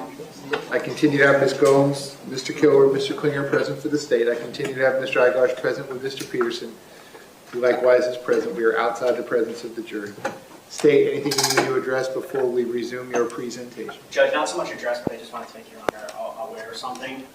Mr. Igosh has agreed to stipulate to our records custodian, who's our next witness, which would have taken a substantial amount of time. Okay. We have one more substantive witness lined up for today, but after that, unfortunately, Your Honor, I apologize. Okay, so are you calling the records custodian?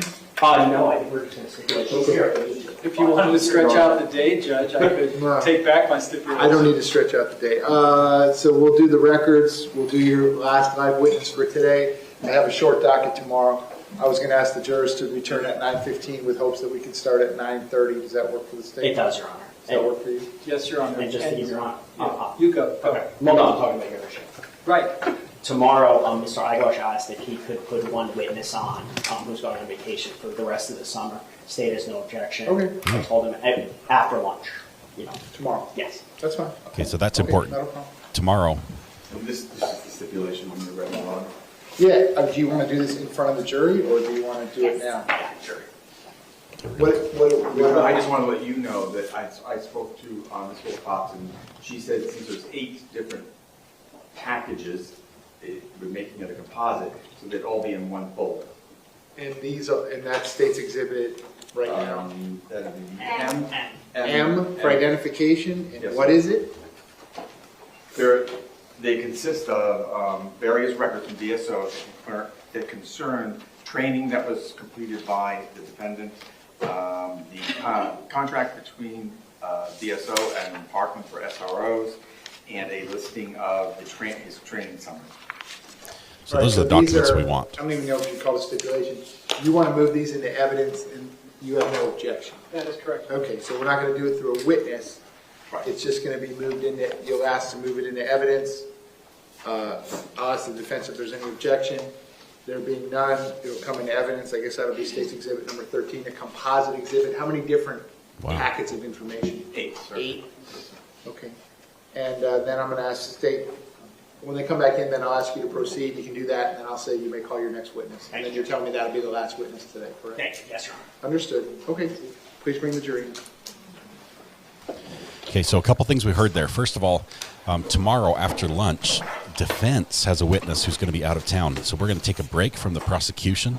The prosecution's fine with defense taking over and putting on some of their defensive case, calling a witness in defense. So we'll get that out of order. We've seen that a couple times before. It's not common, but it does happen. Also, they were going to have a witness who was going to take most of the rest of today to authenticate and bring in documents that relate to the defendant's training that he's received, as far as probably school shooting type training, as well as the contract he has with the school resource officer position as a sheriff's deputy. All those things the defense is just going to stipulate to, so that the defense does not have to lay the foundation or have a witness in to introduce those. They're just going to move to introduce them. There's going to be no objection, and those will be on the record. Hopefully we'll still get to find out what those are, or at least they'll get posted here so we can find access to that, because those documents will be interesting as far as what he was legally required or signed up to do for the job. And it's going to be an early day as well, so we're getting out a little bit over. We've got one more witness here. I don't know how long it'll take here, but we'll see where we end up. The defendant, by the way, is moved to North Carolina. He's back in obviously he's back in Florida for court, but he's moved to North Carolina, my state, would say my home state. It's where my home is now. And I won't give out his address, but I thought his address was an interesting mix. You could go look it up and see what his address, his road name is. But I won't share that.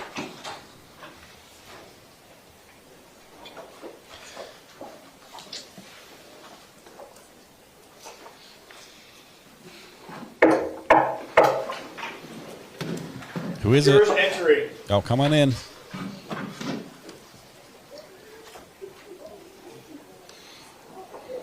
You can't go wrong vacation in North Carolina, especially. I mean, the mountains are good, but the east side. Once you're back at those same seats, you may be seated. The east side has the most amazing coast. OBX is where it's at. Ladies and gentlemen, welcome back. Once you're back at those same seats, you may be seated. All the parties may be seated. Ladies and gentlemen, those of you using the notepads, I'll give you a moment to get the notepads back on. They store their notepads in a manila envelope so no one can see them while they're away. That's why he says I'll give him a moment to get it out. Okay, ladies and gentlemen, when we took our restroom break, we were in the middle of the state's presentation. We're going to resume at that point. State, when you are ready, you may proceed. Judge, the state calls Captain. Well, I'm so sorry.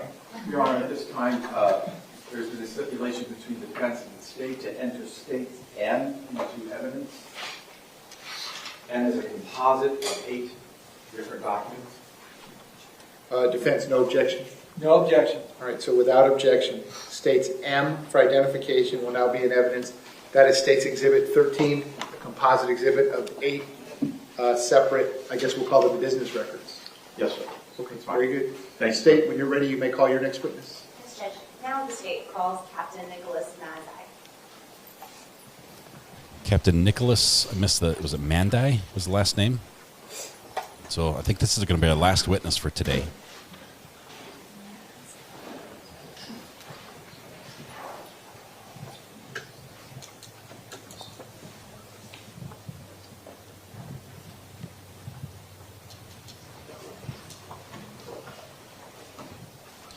So I have to say Landshark who?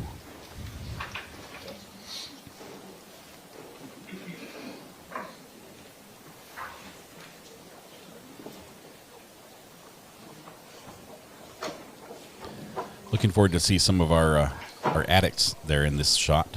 So we have people close to this courthouse who are planning on going next week, giving us some inside information about what they observe while they're there.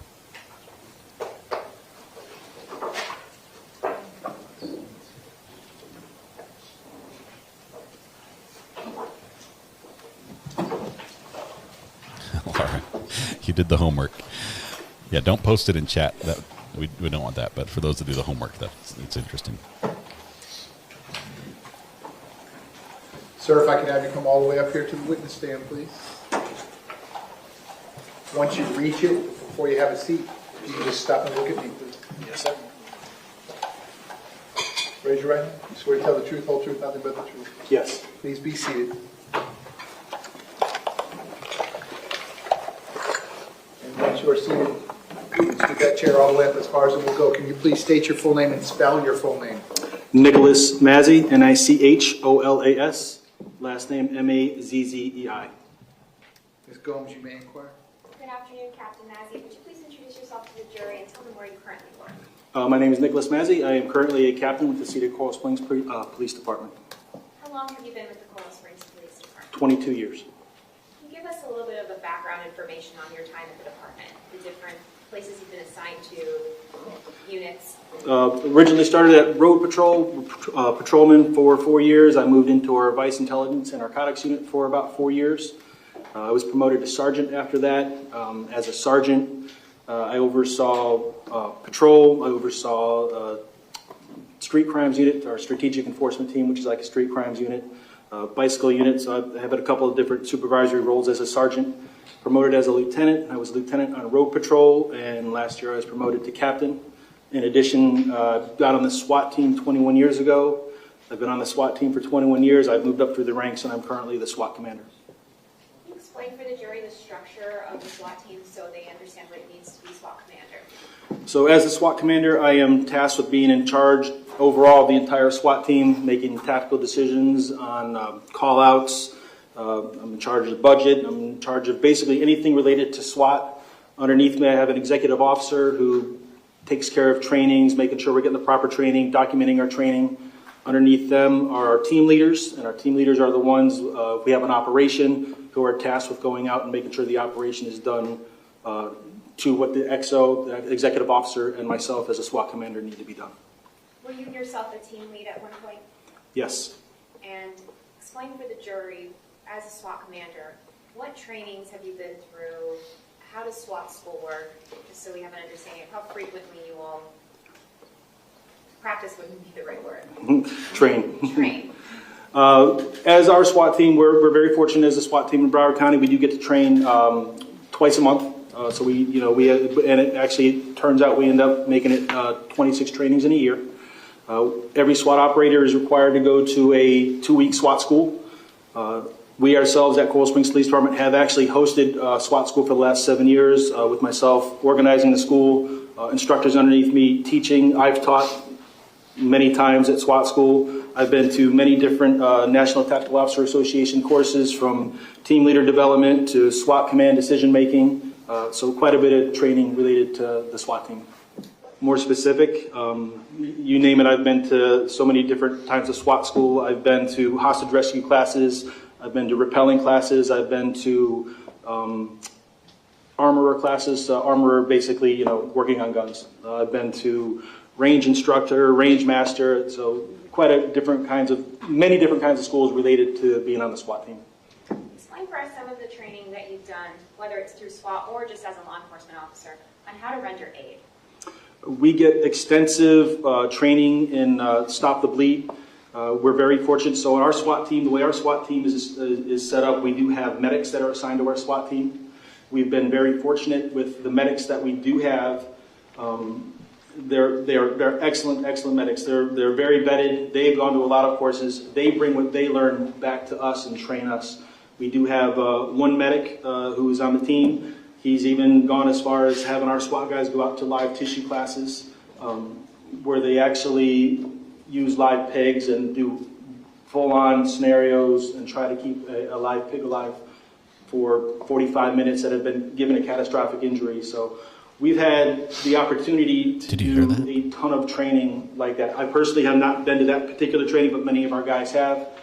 Even as our department pushes training all the time. Every officer carries tourniquets. We've had chest seals, and we've done that for a long time. I think we were maybe towards one of the first agencies that started really incorporating medical aid with our guys. It was really pushed by our training unit, and then again, being on the SWAT team, we train it a couple times a year.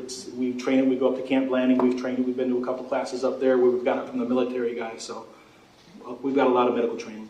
Is the importance of stopping the bleed, tourniquets, chest seals, is that something that just SWAT people get, SWAT employees, or is it all law enforcement employees are trained on it? All law enforcement employees. Our agency is very big on training, stop the bleed, and chest seals, and tourniquets, and rendering aid.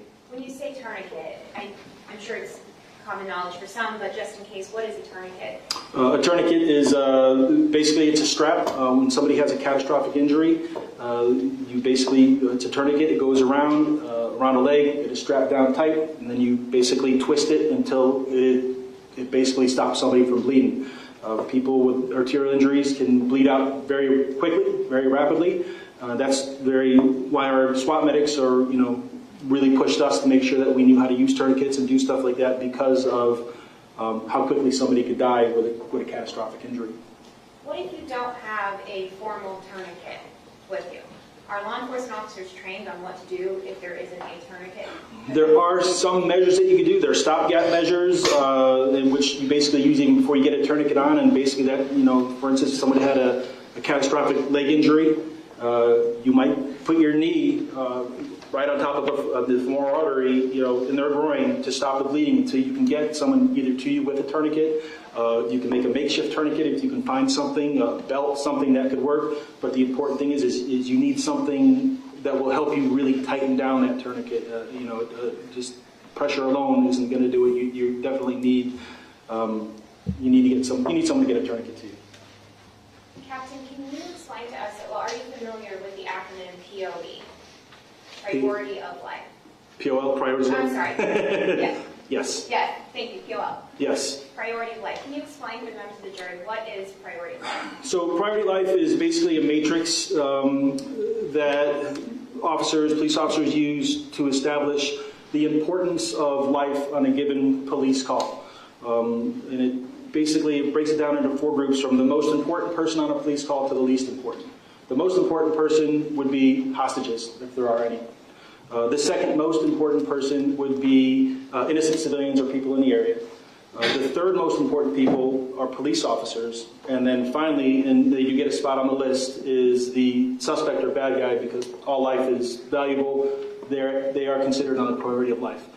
And basically what it does is it establishes a matrix for the decision-making process for police officers, supervisors, tactical leaders, on what risks they're willing to take based on who they're dealing with and that priority of life. Basically, the most important to the least important when making decisions. When entering an active shooter situation, are you taking into account the priority of life? Absolutely. I'd like to turn your attention to February of 2018. What was your title or rank at that time? At that time, I was a sergeant in the strategic enforcement team, SAT. At around 2 o'clock in the afternoon that day, where were you? At 2 o'clock, I was on the second floor of the City of Coral Springs Police Department building. We were having a meeting with our Special Operations component and our captain. So all the Special Operations component were in a meeting on the second floor. Explain to the members of the jury what happens while you're in your meeting. We were fairly well into the meeting, and over the radio, I believe I heard Sergeant Reed say something about we're getting reports of an active shooter at Douglas. Our dispatch got on the air and said, yes, we are getting reports of an active shooter. Our phones are blowing up, were the exact words that were used on that radio transmission. And at that point, it was run downstairs, get in our cars, and head up towards Douglas. If you recall, approximately how long did it take you to get to the school campus? I am not quite sure of the exact time. I believe it was around 2:25 or so when Sergeant Reed made his transmission. And I believe that I was at the school at like 2:31-ish, 2:32. When you were on your way to the school, explain for the jury what's going through your mind. What is your understanding of what you're about to do? My feeling is I'm going up. I know that I'm heading towards an active shooter event based on the transmissions that were being put over. You still don't necessarily believe that it's real, clearly, because it's a major event. But I'm preparing myself mentally about what I need to do when I get there. When you arrived on the school campus, where did you park? I came up Holmberg Road. I came up Pine Island Road. I had made a left onto Holmberg Road, so I was heading west, and I went into the second entrance to the school.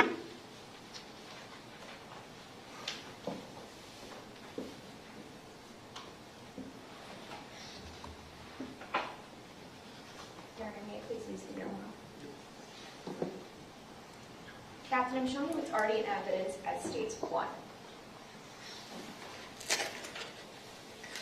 You have a screen in front of you. Are you able to view the image on screen?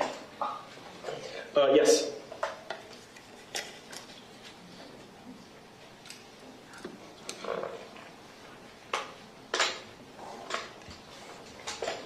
Your Honor, may I have the editing feature turned on? Yeah.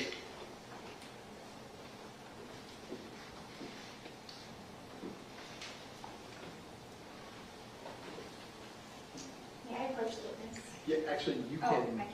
see if you can erase it from the previous witness. Excellent, thank you. There you go. And then you can actually change it to right. There you go. Okay, Captain, I'm going to ask you to please mark on this map. If you just touch the screen, it should.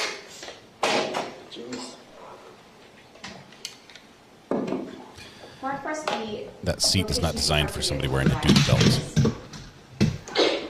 Right there. Actually, it might have been right outside the fence, just a little bit further back, so more, geez. I'll erase them. You can redo it. There you go. Right there. This can all go on the screen. Yes. Right in that area there. Okay, on the top of the screen, correct? Correct. All right, give me just a moment. Okay. Great weather, just a little smoky. Off of Holmberg Road. And what did you do next? Immediately grabbed my rifle. The way my vehicle was set up, I have a rifle that sits right over my head in a rifle rack. Grabbed my rifle, pulled it down, racked around, and ran up towards the school. As you're running in the direction of the school, could you show the jury using the pen which direction you went? I went from here and I ran this way.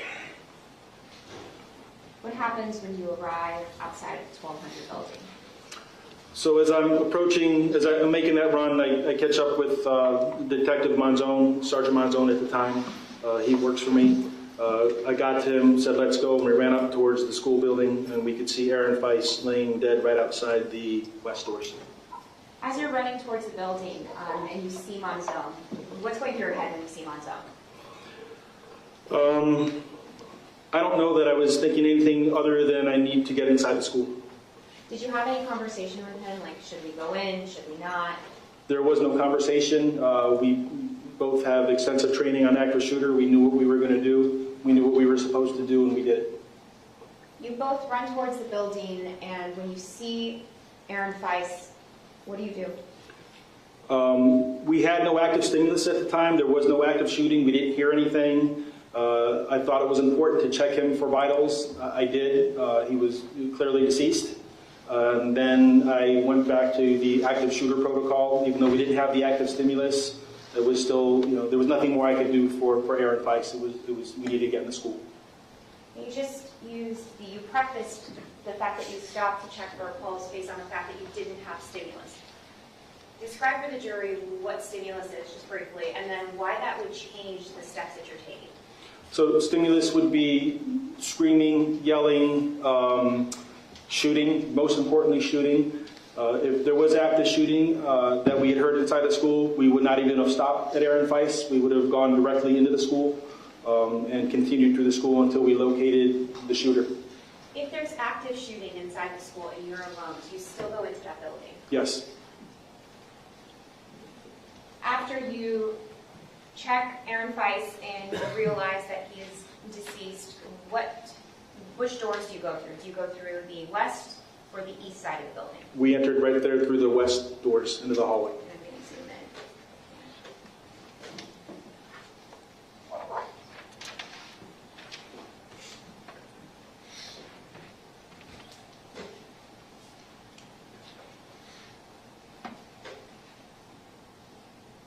Now, before you go into that building, you said you reverted back to active shooter. Why did you do that? There was nothing that we could do for Aaron Feiss at the time, and I knew that there were people that had been shot and were dying inside the school. I fully believed that there was still a shooter inside the school, and I felt that it was important to get in there. When you entered the school, explain to us what you do next. What's the order of steps you take? So we breached the door. We didn't have to breach it, but it was unlocked. The door opens up. We make entry into the school, and eerily quiet. It was kind of smoky filled. There were rifle rounds on the ground. You could smell burnt gunpowder from rifle rounds going off, and we made entry into the school. Was it clearly visible just upon looking into the hallway that something had gone awry? Yes, that and the fact that Chris Hickson was right in front of me as I made entry in there, and he had clearly been shot several times. He was still alive when I got to him.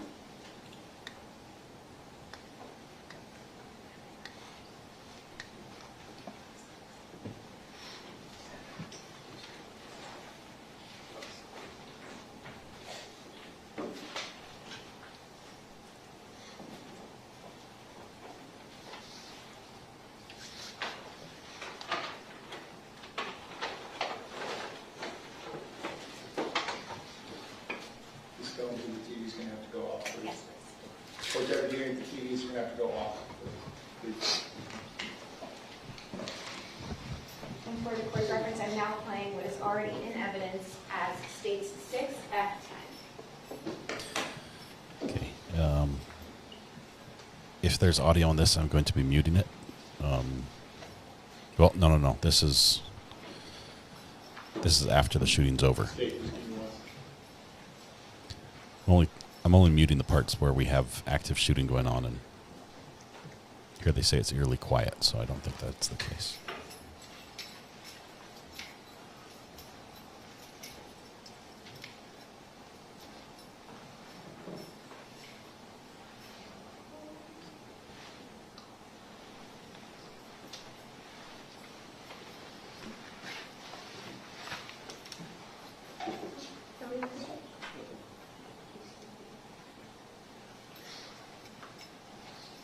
If we go.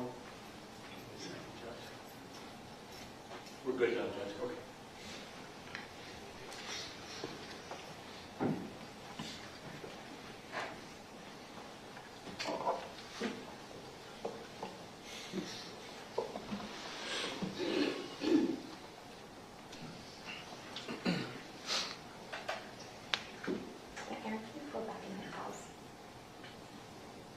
I'm going to ask you to let us know when you see yourself on screen.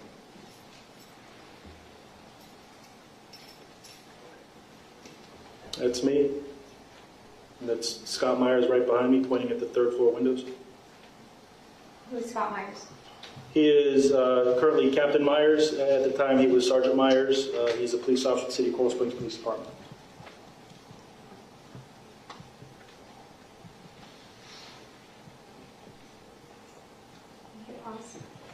Judge, can we just have our Yes. The football. Turn off the sound here. This is the white noise. Everyone puts on the headsets, the wireless headsets. They all talk with the judge. There's white noise in the courtroom, so nobody can hear what's going on. And everyone does cover their mouth when they're talking, so lips cannot be read. There's some concern here. On the defense part, they're looking over at the jury. There's something that's concerning over there on the jury side, possibly a court photographer or somebody who has access or view to what the jury can see.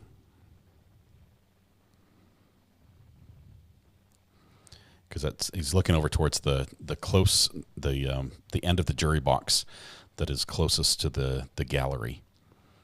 Definitely a specific individual. Scott only has one attorney. Yes, he has one attorney. It's a very high-profile attorney. This is Mark Eiglarsh. Did I say that right? Eiglarsh. I guess a famous attorney. They look like they're sports broadcasters announcing a football game during halftime. Right. Little Miss, Parkland is the city. Marjorie Stoneman Douglas is the name of the high school. But it's in Parkland, the city.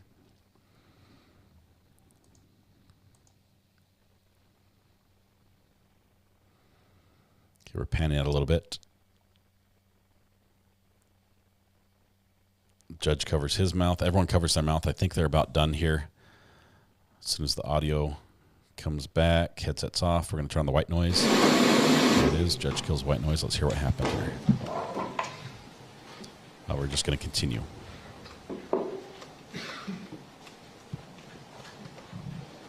May never know. Captain, is that Mr. Hickson, Chris Hickson? That is Chris Hickson. That is in front of me.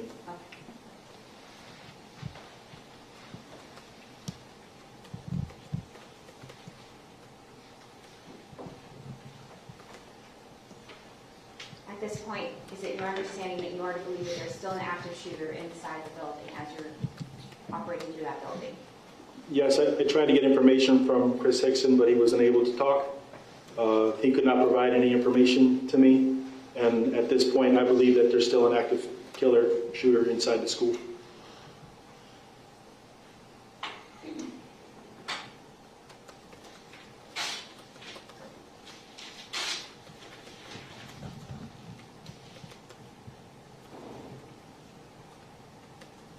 Pointing your rifle into the hall. Why are you doing that?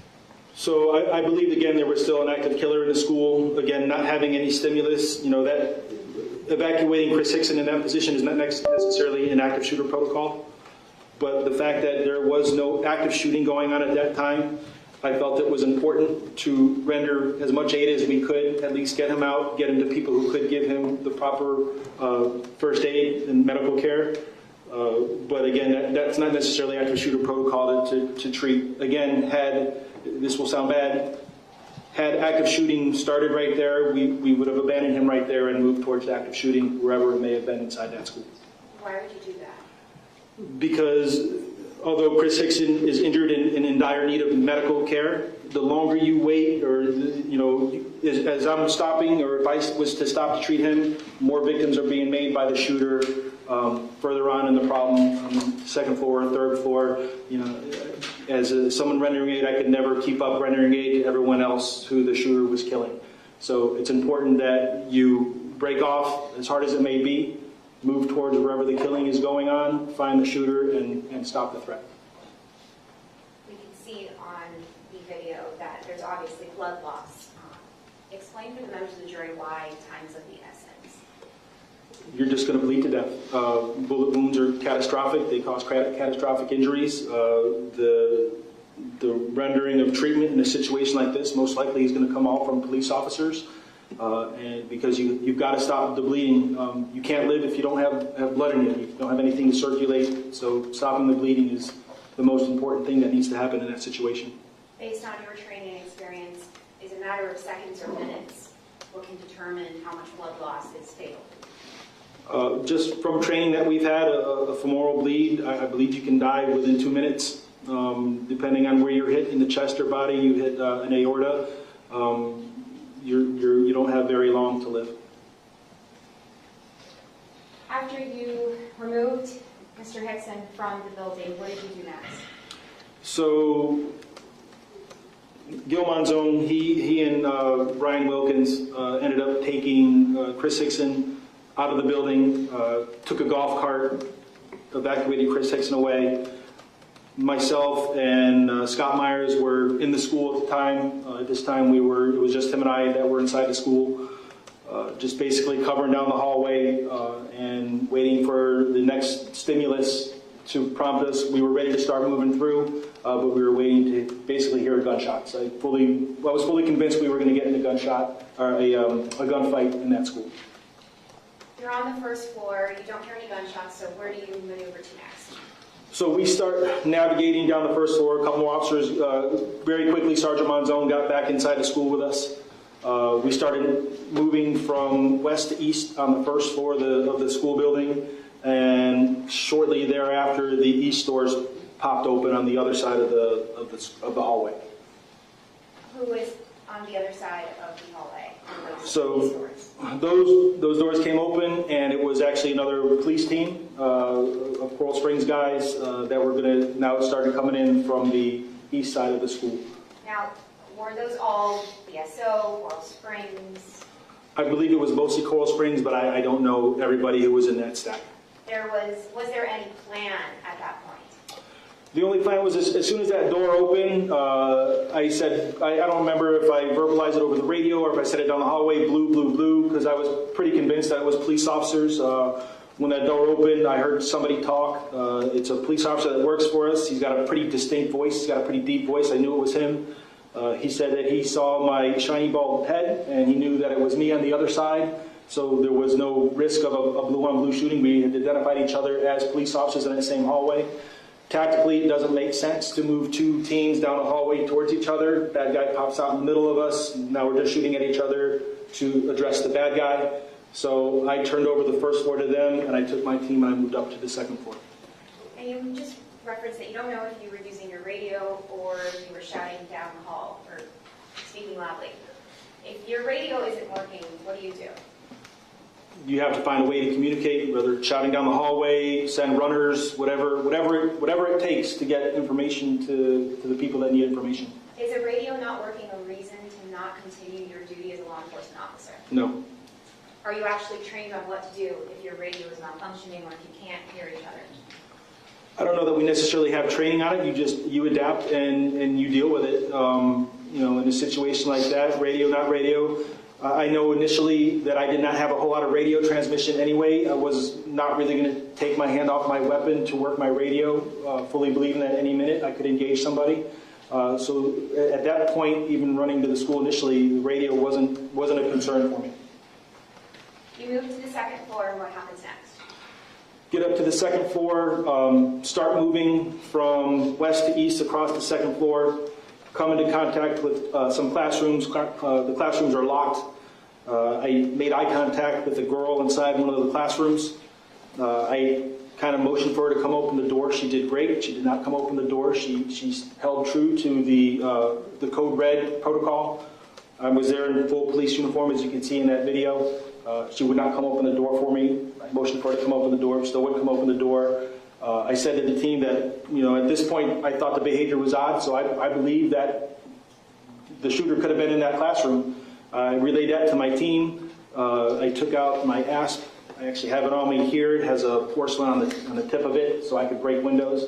I broke that little small window that classrooms have, reached in, opened the door, and we made entry into the room. Not quite sure what we were going to do. Turned out, obviously, the shooter was not in there, and they were just adhering to their code red protocol as they should have. What was the name of the tool that you just... An ASP. Your Honor, may I have permission to show the jury? Sure.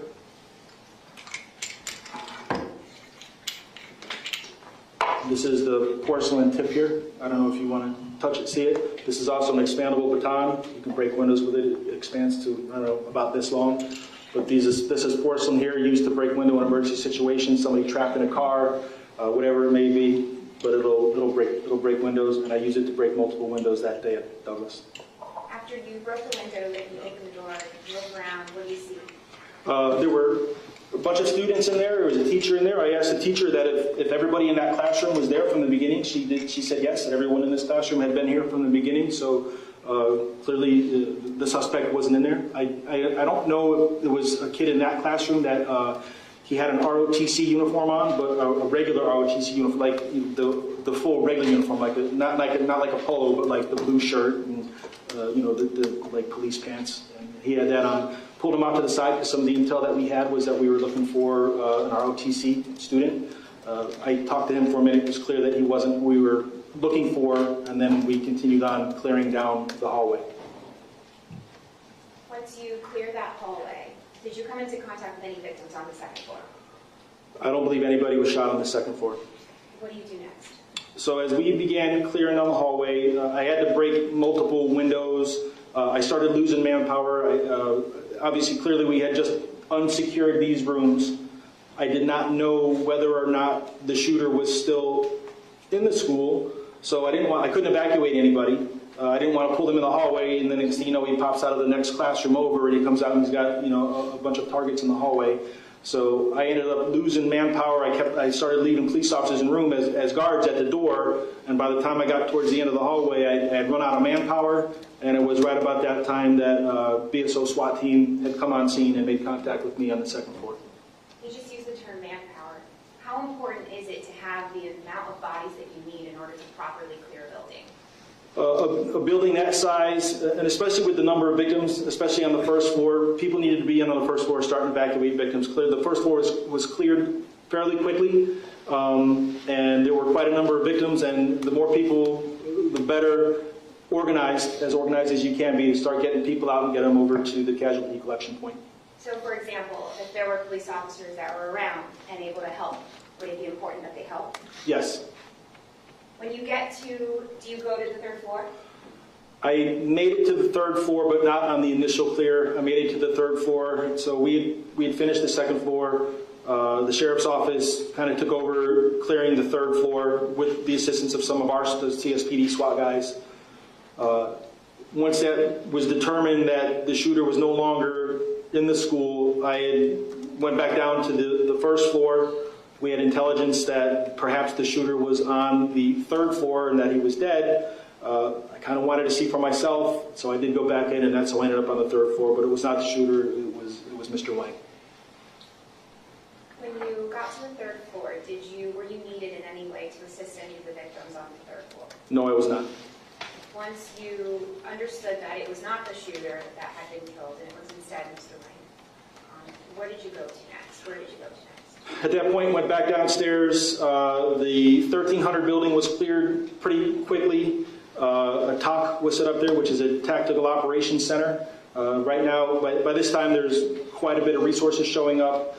I am not sure if the main command post had been set up, but a Tactical Operations Center is like kind of a smaller area away from the main command post where the decisions are made as far as, all right, who's going to take what piece of the pie here and start clearing the school. So in that room was myself. I was in there. The BSO SWAT commander was in there. Our SWAT, the Coral Springs SWAT commander was in there, and we started kind of formulating how the school was going to be cleared. Did you assist in rendering aid to any of the victims that day other than Coach Hickson?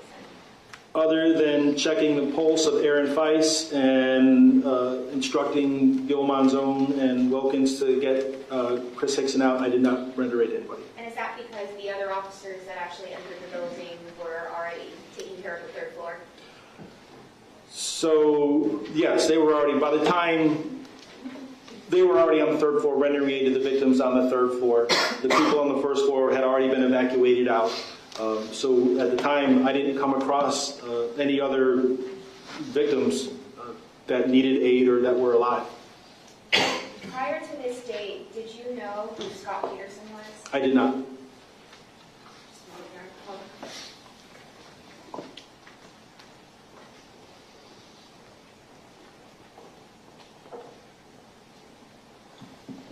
Might be on to defense. Just about done for the day. The defense is going to be a little on their cross. They're going to be more firm with him. He's a professional. They're not going to treat him the same way they've been treating some of the witnesses. But you still might see a little respect here. They're cross-examined. Nothing further to this. Okay, cross-examination, go ahead.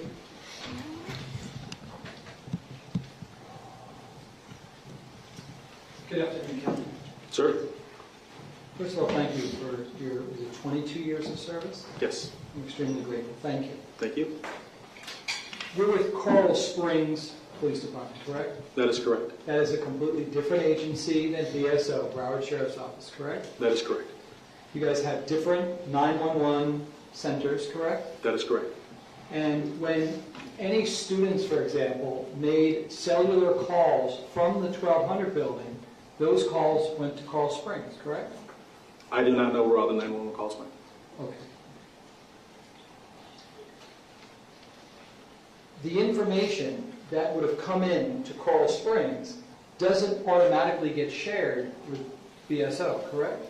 I am not sure at the time how the dispatch centers worked or interoperated with each other. Okay.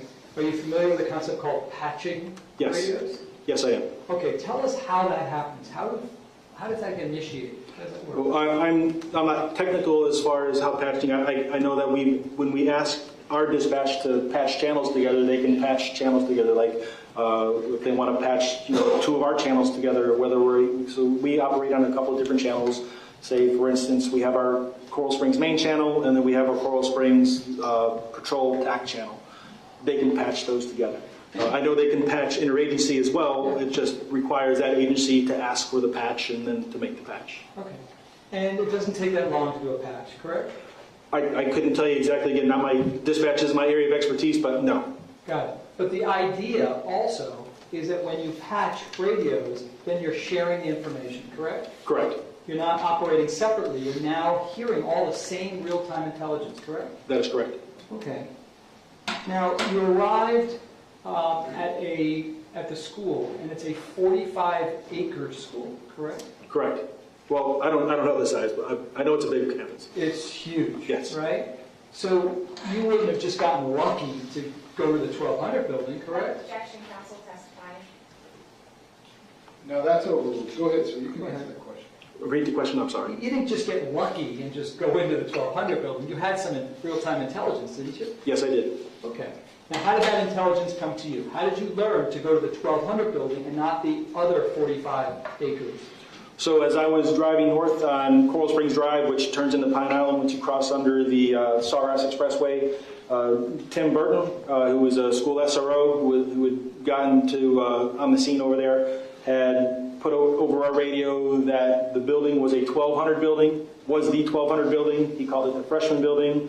And one of the biggest pieces of intel he gave it was the third-story building on the north side of the campus. And that's where he directed us to. Okay.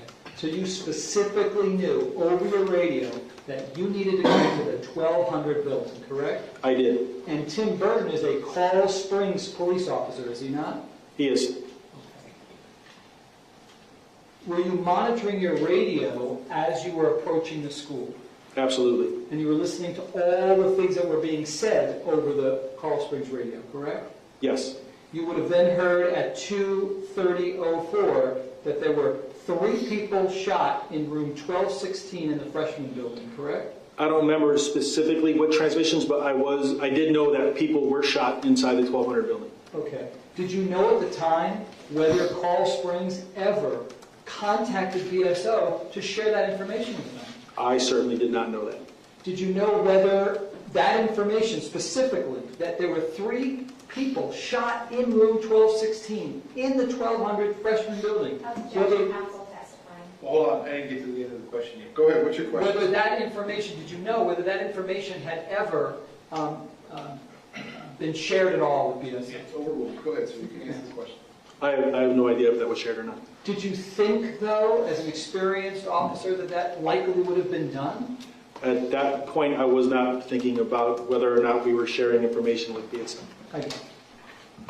Now, you arrived at about 2:31, 2:32, correct? I believe so. And while you didn't know it, the shooter was already gone, correct? Missed him by 4 minutes and 52 seconds, I believe. Got it. And did you know that there was just one shooter or multiple shooters? I did not know. Okay. And tell the jurors about the +1 rule. What are you supposed to think when you get to a scene if you're not sure how many shooters there are?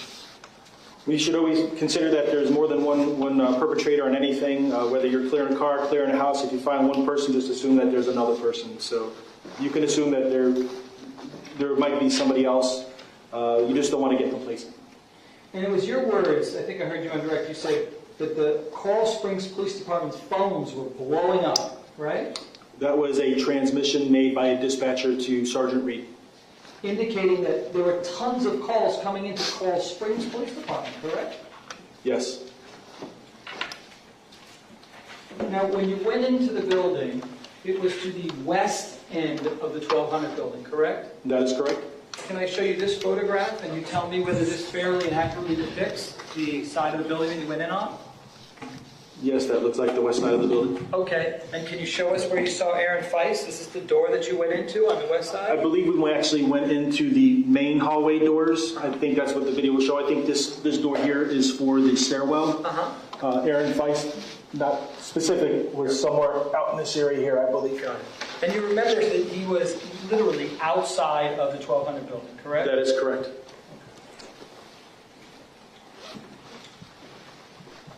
Did you know at the time when you went into the west side of the 1200 building where my client was actually positioned? No, I had no clue.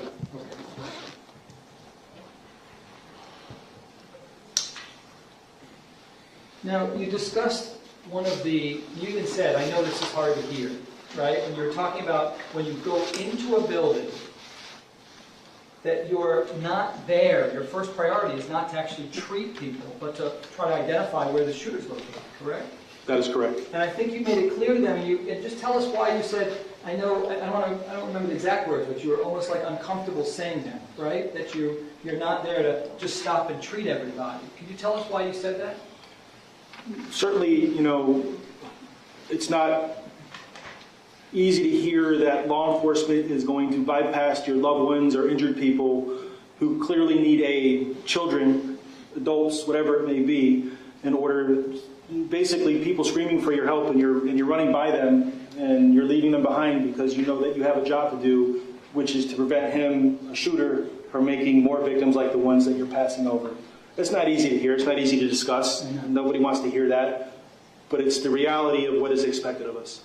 I got you. And I appreciate that you softened it earlier. It is. It's very hard. I mean, and even if it's a child, it's the same theory. You don't deviate from that, correct? That is correct. So if there's a child yelling for help, in pain, that's literally bleeding out, you have to walk over them to continue to try to identify where the shooter or shooters might be located, correct? If there is active shooting, and without the active shooting, it kind of becomes a blend of slowing it down a little bit because, for instance, this case is a perfect example. The shooter was already gone. So it slowed down and became a blend of active shooter response and rendering aid response. But you didn't know that. When you're going in, right, you didn't know whether the shooter or shooters were still in that building, correct? I believe the shooter was still in the building, but I did not know. Right. And so your plan, the way you're trained, the way they're all trained, is you step over bodies and you keep going, correct? Again, this one was kind of a blend because we didn't have the shooting, and that's kind of why I covered with Hickson.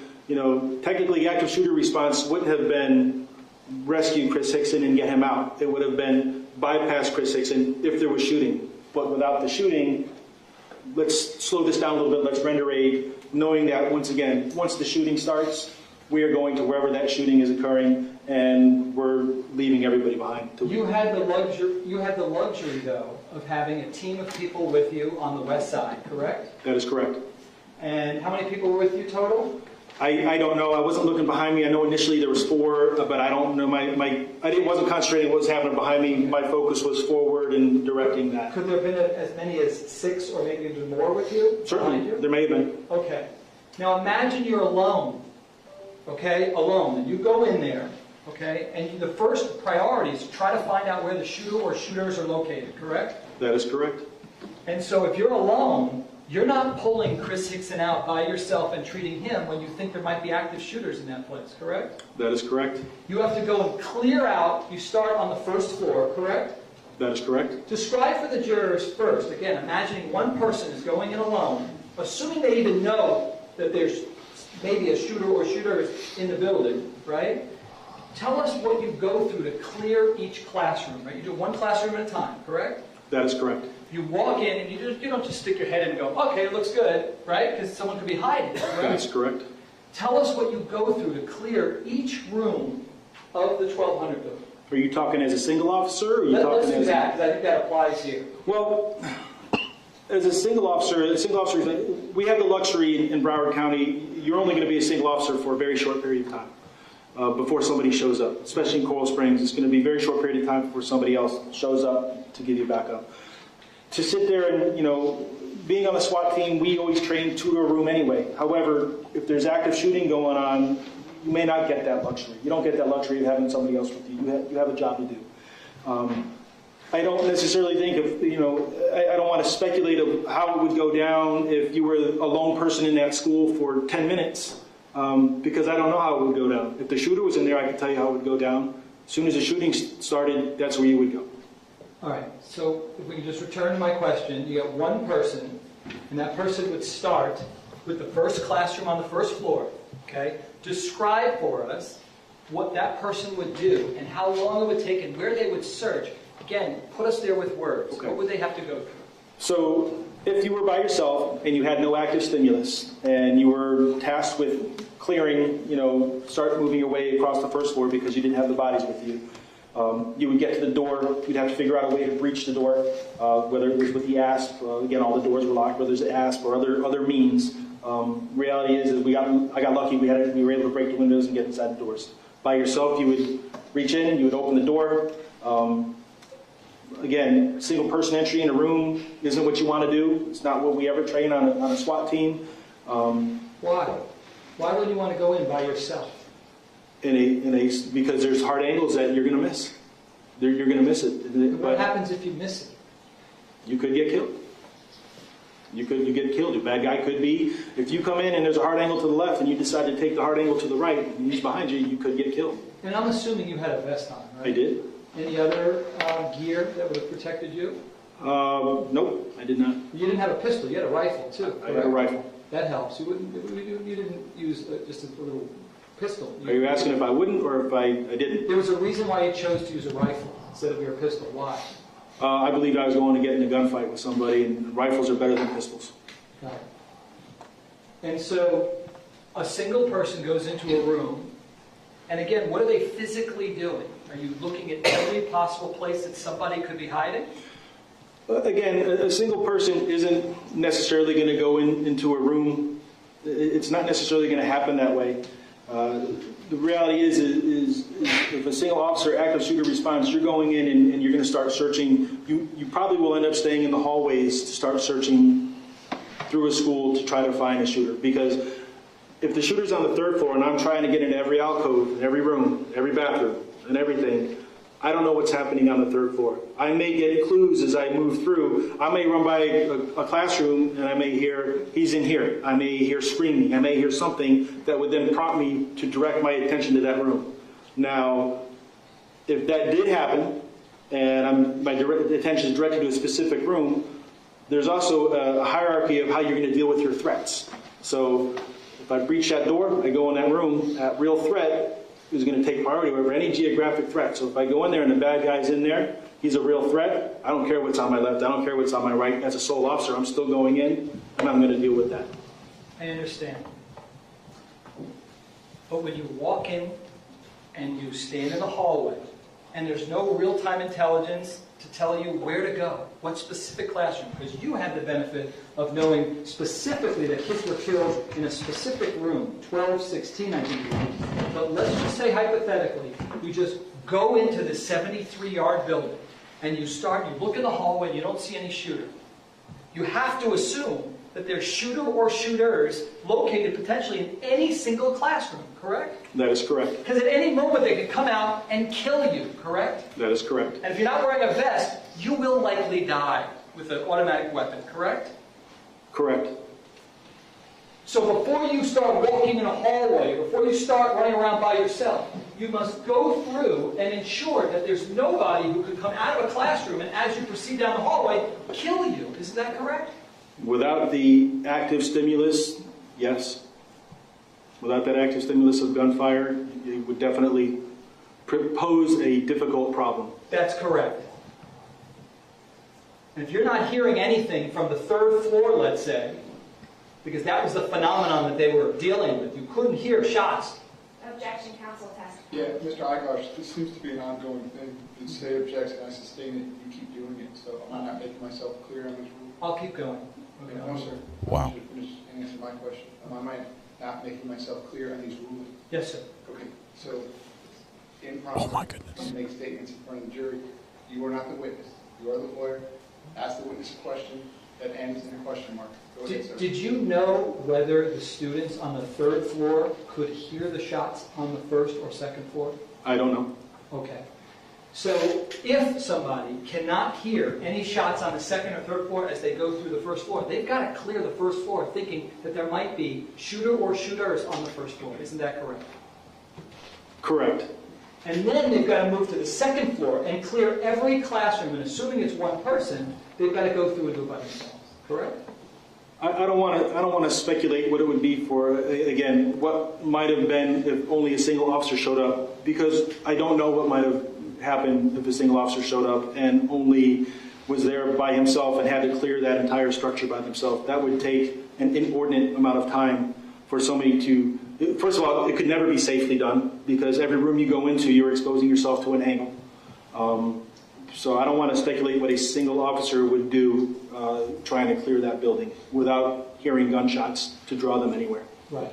So when you say an inordinate amount of time, what do you estimate it would take one person to be able to clear the first floor alone? Let's start there. Objection, speculation. Yeah, that's a statement.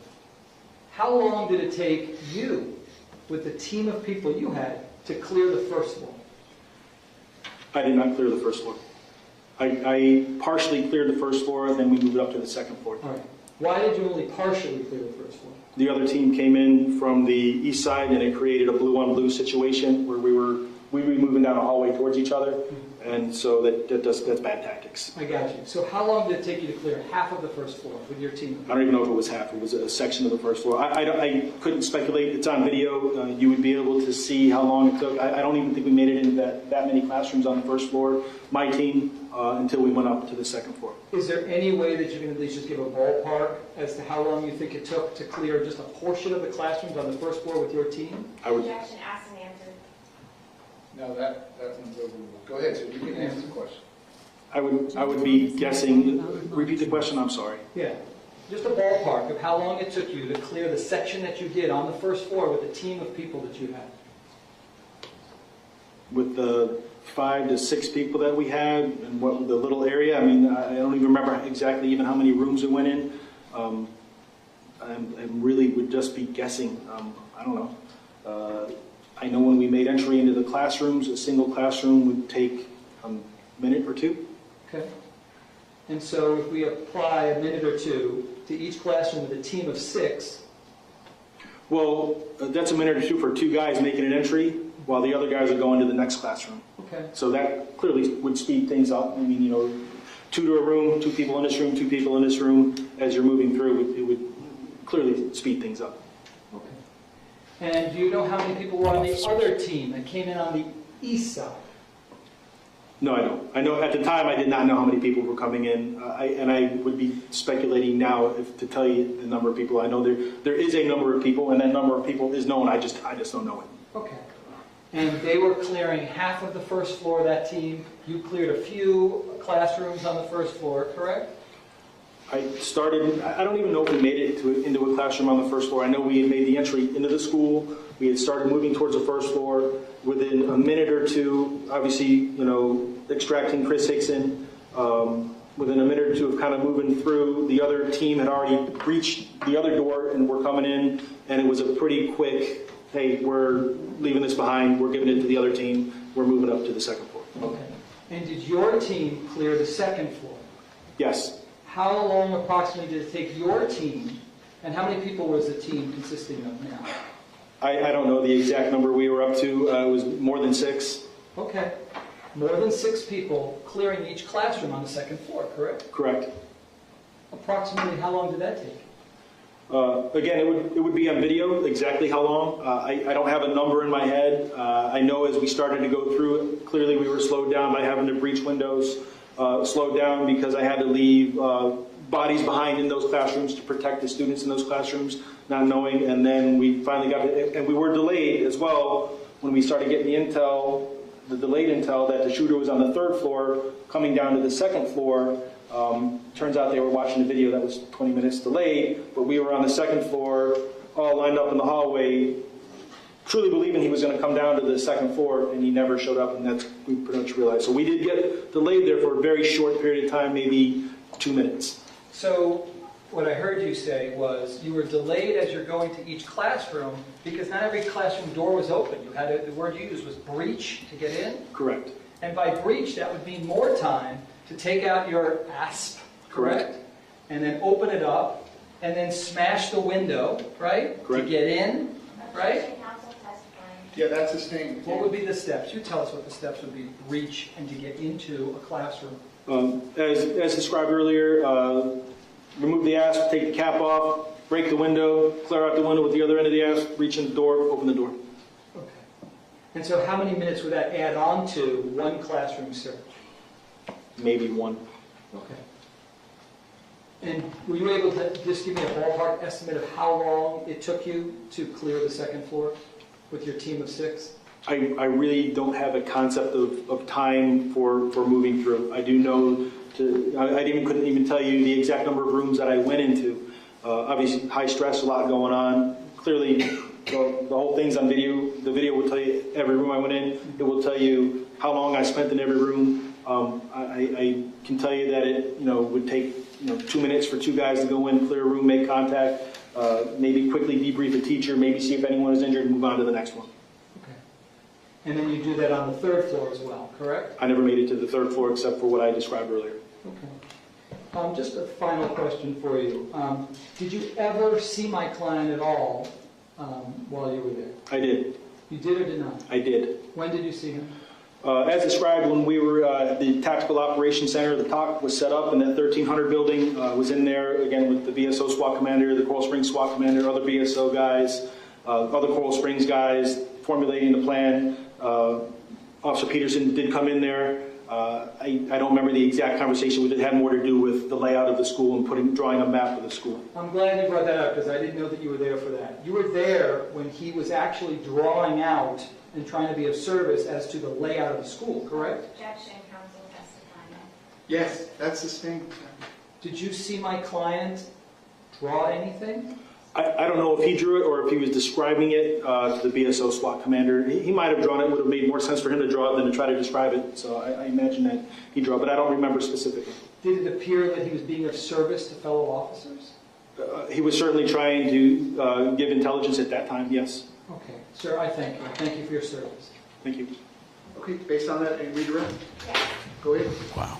When you finally saw Scot Peterson, approximately how long after the shooter had left the building was this? I don't know what time it was. It was after we had cleared the 1200 building. Rescue operations had already been initiated. There were already people being brought out. I had already gone up to the 3rd floor and seen Mr. Wang. I had already come back downstairs. We had already cleared the 1300 building, and that's why the TOC was set up there. I couldn't give you an exact time frame, but it was a significant amount of time. So it was after all of the rescue had already taken place that Mr. Peterson left his position and went into a room full of cops, and that's where you saw him? That is where I saw him. Does the +1 rule alleviate you of your duty to run into the direction of shots being fired? It does not. I want it to be crystal clear to the members of the jury because you keep explaining the difference of when there's stimulus and when there isn't. Do you slowly go alcove to alcove, room to room, floor by floor, if there's active stimulus? No, you do not. You run direct to threat. So would you be going alcove to alcove, room to room, if there's active stimulus, or would you be skipping past some of those steps, just like you skipped past Chris Hickson, and heading directly towards the sound of gunfire? You would run past everybody towards gunfire, and again, it's just direct to threat, so there's not more victims being made. So in that entire hypothetical that you just did with the defense attorney about how you cleared the 1st floor and how you would clear and how long it would take, was that all under the hypothetical of if there's no stimulus? Yes. I think he was 55 at the time. He's 60 now. You talked about real-time intelligence. Are the sounds of gunshots real-time intelligence? Absolutely. So if you're standing somewhere and you can hear gunshots for almost 5 minutes, 70 rounds, is that stimulus? 100% stimulus.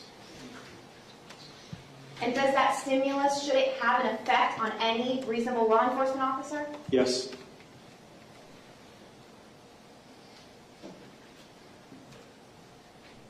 You were asked about whether you might get shot. Is the fear of getting shot a reason not to enter into that building? It is definitely not a reason not to enter that building. I have nothing else. Based on that, any recall? No, Your Honor. State, is the witness excused? Yes, Judge. So you may sit down. Thank you very much. Thank you, Your Honor. State, that's the last witness for today. Yes, Your Honor. All right, ladies and gentlemen, again, going back to that first Wednesday that I met you, remember when I told you sometimes it won't be quite 9 to 5, that schedule is fluid. Just based on some scheduling issues, we're going to pause in the state's presentation at this point. So with the same admonition as always, that please do not discuss the facts of the case, the evidence, the witnesses, or the testimony amongst yourselves or anyone else. No research on this case, directly or indirectly, from any source whatsoever, the internet, social media, anything on your computer, anything on your phone. I'm going to ask you all to please continue. Do not watch the news. Do not read the newspaper. There's a hockey game on tonight for those of you that might be your type of thing, maybe or maybe not. I know we didn't Judge Falls Sports. Basketball game last night, but we'll try it again tonight. In any event, please no media of any kind. Tomorrow I have a very short docket. Otherwise, I'm going to ask that you all be back at the jury room 9:15. 9:15 tomorrow. And the one juror that does have an issue regarding the employer, I am working on that.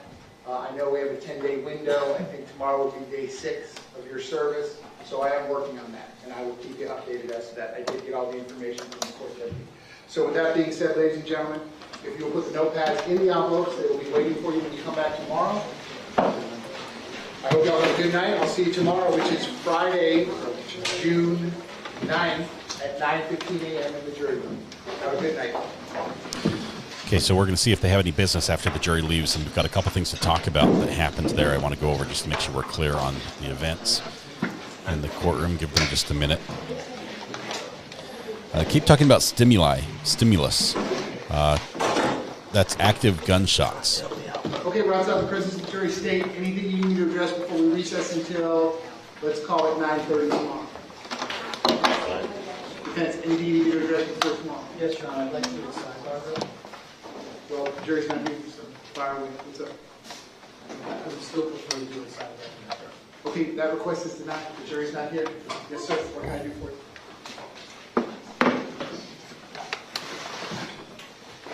I was admonished numerous times. I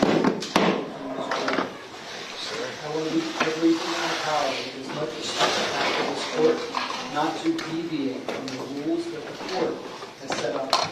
Not my rules. The rules of trial practice and procedures.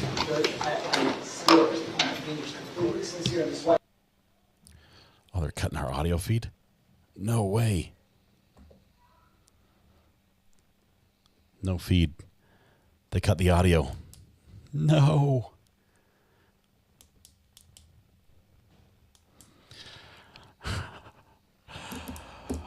It was just getting good. It was just getting good. That lawyer is not happy with being admonished. We've got, by our count, if I can put this up on screen here, 30 times. I know, Lil Miss, you keep saying that we're on 31. If you go back and look, I actually added it right before you said I missed one. I think you missed me adding it. It was number from 27 to 28. I believe our count is accurate at 30 right now. Video was frozen. It's frozen right there. It's locked up. They killed it.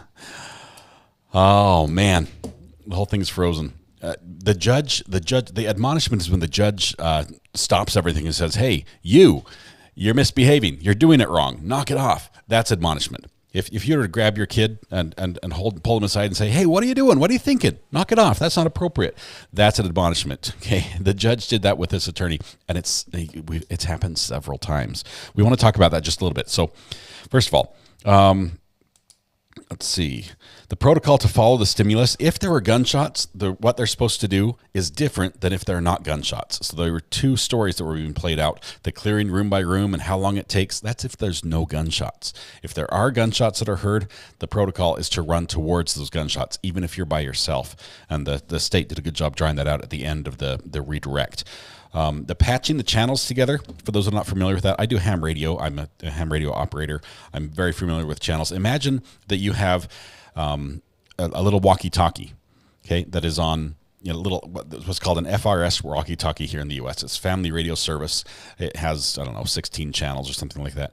Imagine you have that, and then over here you have a CB radio, which is normally used in a completely different frequency, used for truck drivers most commonly. The two radios can't talk to each other. The radio systems in these two police departments are like that. They're obviously more similar than CB versus FRS radio, but the ability to patch them together is where you take a connection through a computer or through a radio system, and you connect the two. So if you talk on the FRS radio, the CB radio will hear you. If you talk on the CB radio, the FRS radio will hear you. So that way it's patched together. The two could be joined. It sounds like they did not patch the radios together. So all the police department traffic, that was where all the 911 calls were coming in, where that information was being relayed to the police department, but the sheriff's department, where the SRO officer had a radio and could listen, was not receiving that information because the networks were not patched together that way. Yeah, breaker, good buddy, says Gordon. Yeah, you know what I'm talking about with the CB. So the the admonishment, I was going to talk about this. There was during the cross by the defense of this witness, the state keeps objecting, and I think they object early. And I honestly, there were a couple that I thought the judge got wrong, that they were a question and he was sustaining, saying, no, you need to end with a question. I thought it was a question that was being asked. Clearly, this judge is not in favor of just adding a correct at the end or a right at the end to make it a question. He's being a little more strict than that. So the correct lady, where do we have that? Where's our correct sound bite? Right here. Here we go. Is that correct? Yeah, that's not going to fly. You can't just make a statement and then add this on the end. Apparently, the lawyer is a little bit upset. This is Mark Eiglarsh. I think Eiglarsh, and he's tries to handle this with the judge just on the side, and the judge is like, nope, we're doing it in open court. Out with it. And he's like, look, I don't think you're treating me fair. Okay, I'm trying to follow these rules, and you're stepping on me a little bit here. What is a ham radio operator? Ham's short for amateur radio. I don't know where we got the H from, but ham radio is ham amateur radio. It's a amateur radio service where we have the ability to use very high-powered radios over a very broad range of frequencies that can communicate around the world. They can communicate to the we can bounce a signal off the moon, doing a moon bounce if we want to. We can skip signals around the world and it'll bounce off the layers of the atmosphere and off the ocean, things like that. You can communicate literally around the world with amateur radio. A lot of Morse code is done on that as well, but also voice. My CB handle was Big Red. Kevin says, I'm a ham too. Let's see. Eiglarsh is the correct way. You had it right. Thank you, KT. Appreciate that. Listen, tomorrow we have huge things happening tomorrow. Tomorrow we're kicking things off at 9 o'clock in the morning. Actually, we're going to start about 8:45, but at 9 o'clock we have Dr. G from Dr. G Explains, who's going to be on the channel. It's going to be awesome. He is going to be talking about the BK trial, because they just had some documents dropped the other day where the BK's lawyers said we don't want cameras in the courtroom, and the video they cited, the video they included, literally the title of the video is included in their filing, is Dr. G's video about the body language in the arraignment video from BK. So this is what we're going to talk about. We're going to talk about that a little bit. It's going to be fantastic. I think there's also a hearing coming up, as the judge has to make a ruling soon about cameras in the courtroom. Realize we just had the Lori Vallow trial in Idaho, where they because of court TV doing the super close-ups of Lori's eyes, during testimony, during emotional parts, they kicked cameras out of the courtroom completely.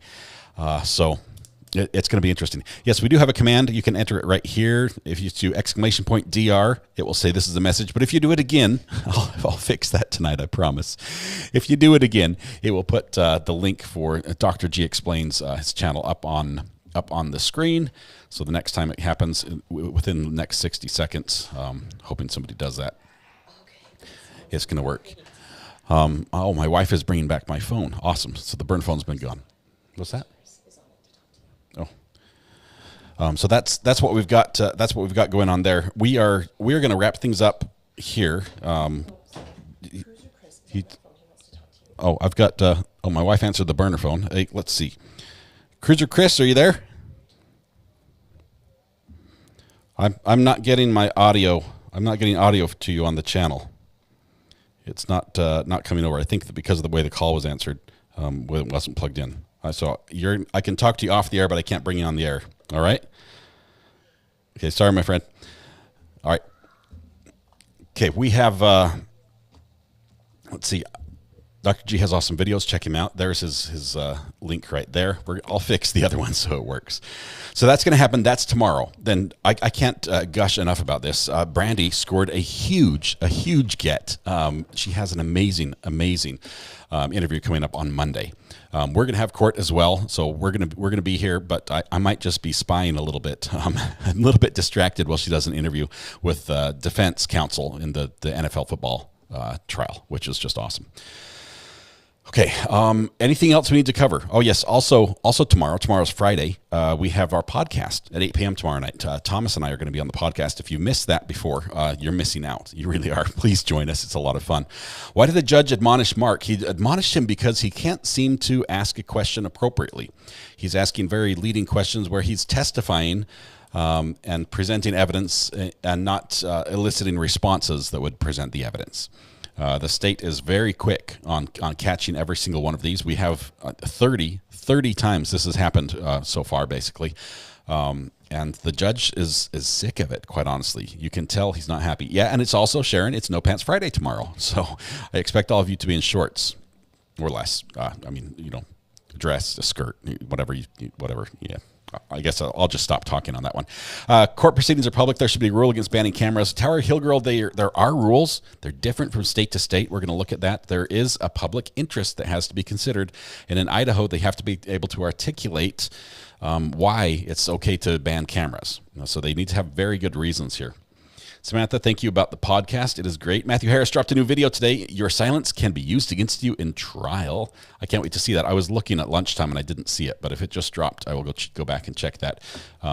Exclamation point Matthew in chat will give you Matthew's channel. This is one you should have followed already. If you haven't, please fix that.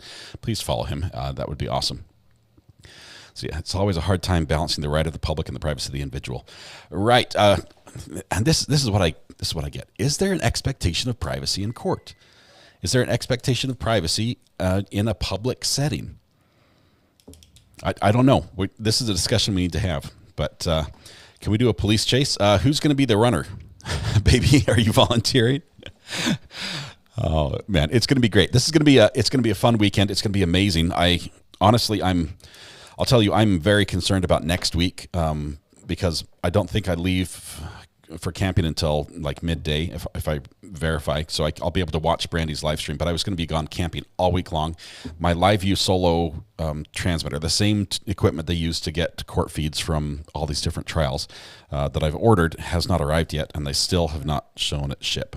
So I'm hoping to get it. I don't know what we're going to do next week if I don't get that because I have to be gone. So it might be me on a cell phone checking in with you every morning, but we'll see. We'll figure something out. Okay. Anything else? Don't forget to take the quizzes on Matthew Harris's Law Channel. You become smarter. I can't say smarter every day because that's somebody else's thing, but you can become smarter every single day by taking a Matthew Harris Law quiz on his channel. I failed him regularly. I'm not quite ready for the bar exam. Have fun camping. I will do that. See y'all tomorrow. That's about it. Yeah, I think we're good. We're gonna go ahead and wrap it up here. We've got a little bit of early out. I show it's 4:16 right now, so we get a little bit of time off. Thanks to all who gifted gifts today. Thanks to those who gave super chats. We had some incredibly generous super chats today. Thank you. That makes all this possible, and you have my undying thanks. Thanks for all those that liked, subscribed, and just joined. You guys are amazing. This is the best community on the interwebs. We share it with some great people, Brandy and JT specifically. Thank you all. This is fantastic. I love being able to do this every day. Thank you for making this community what it is. Tonight when you go home, please hug the people you love. Smile at someone. Make their day just a little bit better. And please stay safe till we go live again. It will be tomorrow morning at 8:45 a.m. Get ready. Bring your questions for Dr. G. It's going to be wonderful. Thank you all. Have yourselves a safe night. We'll see you.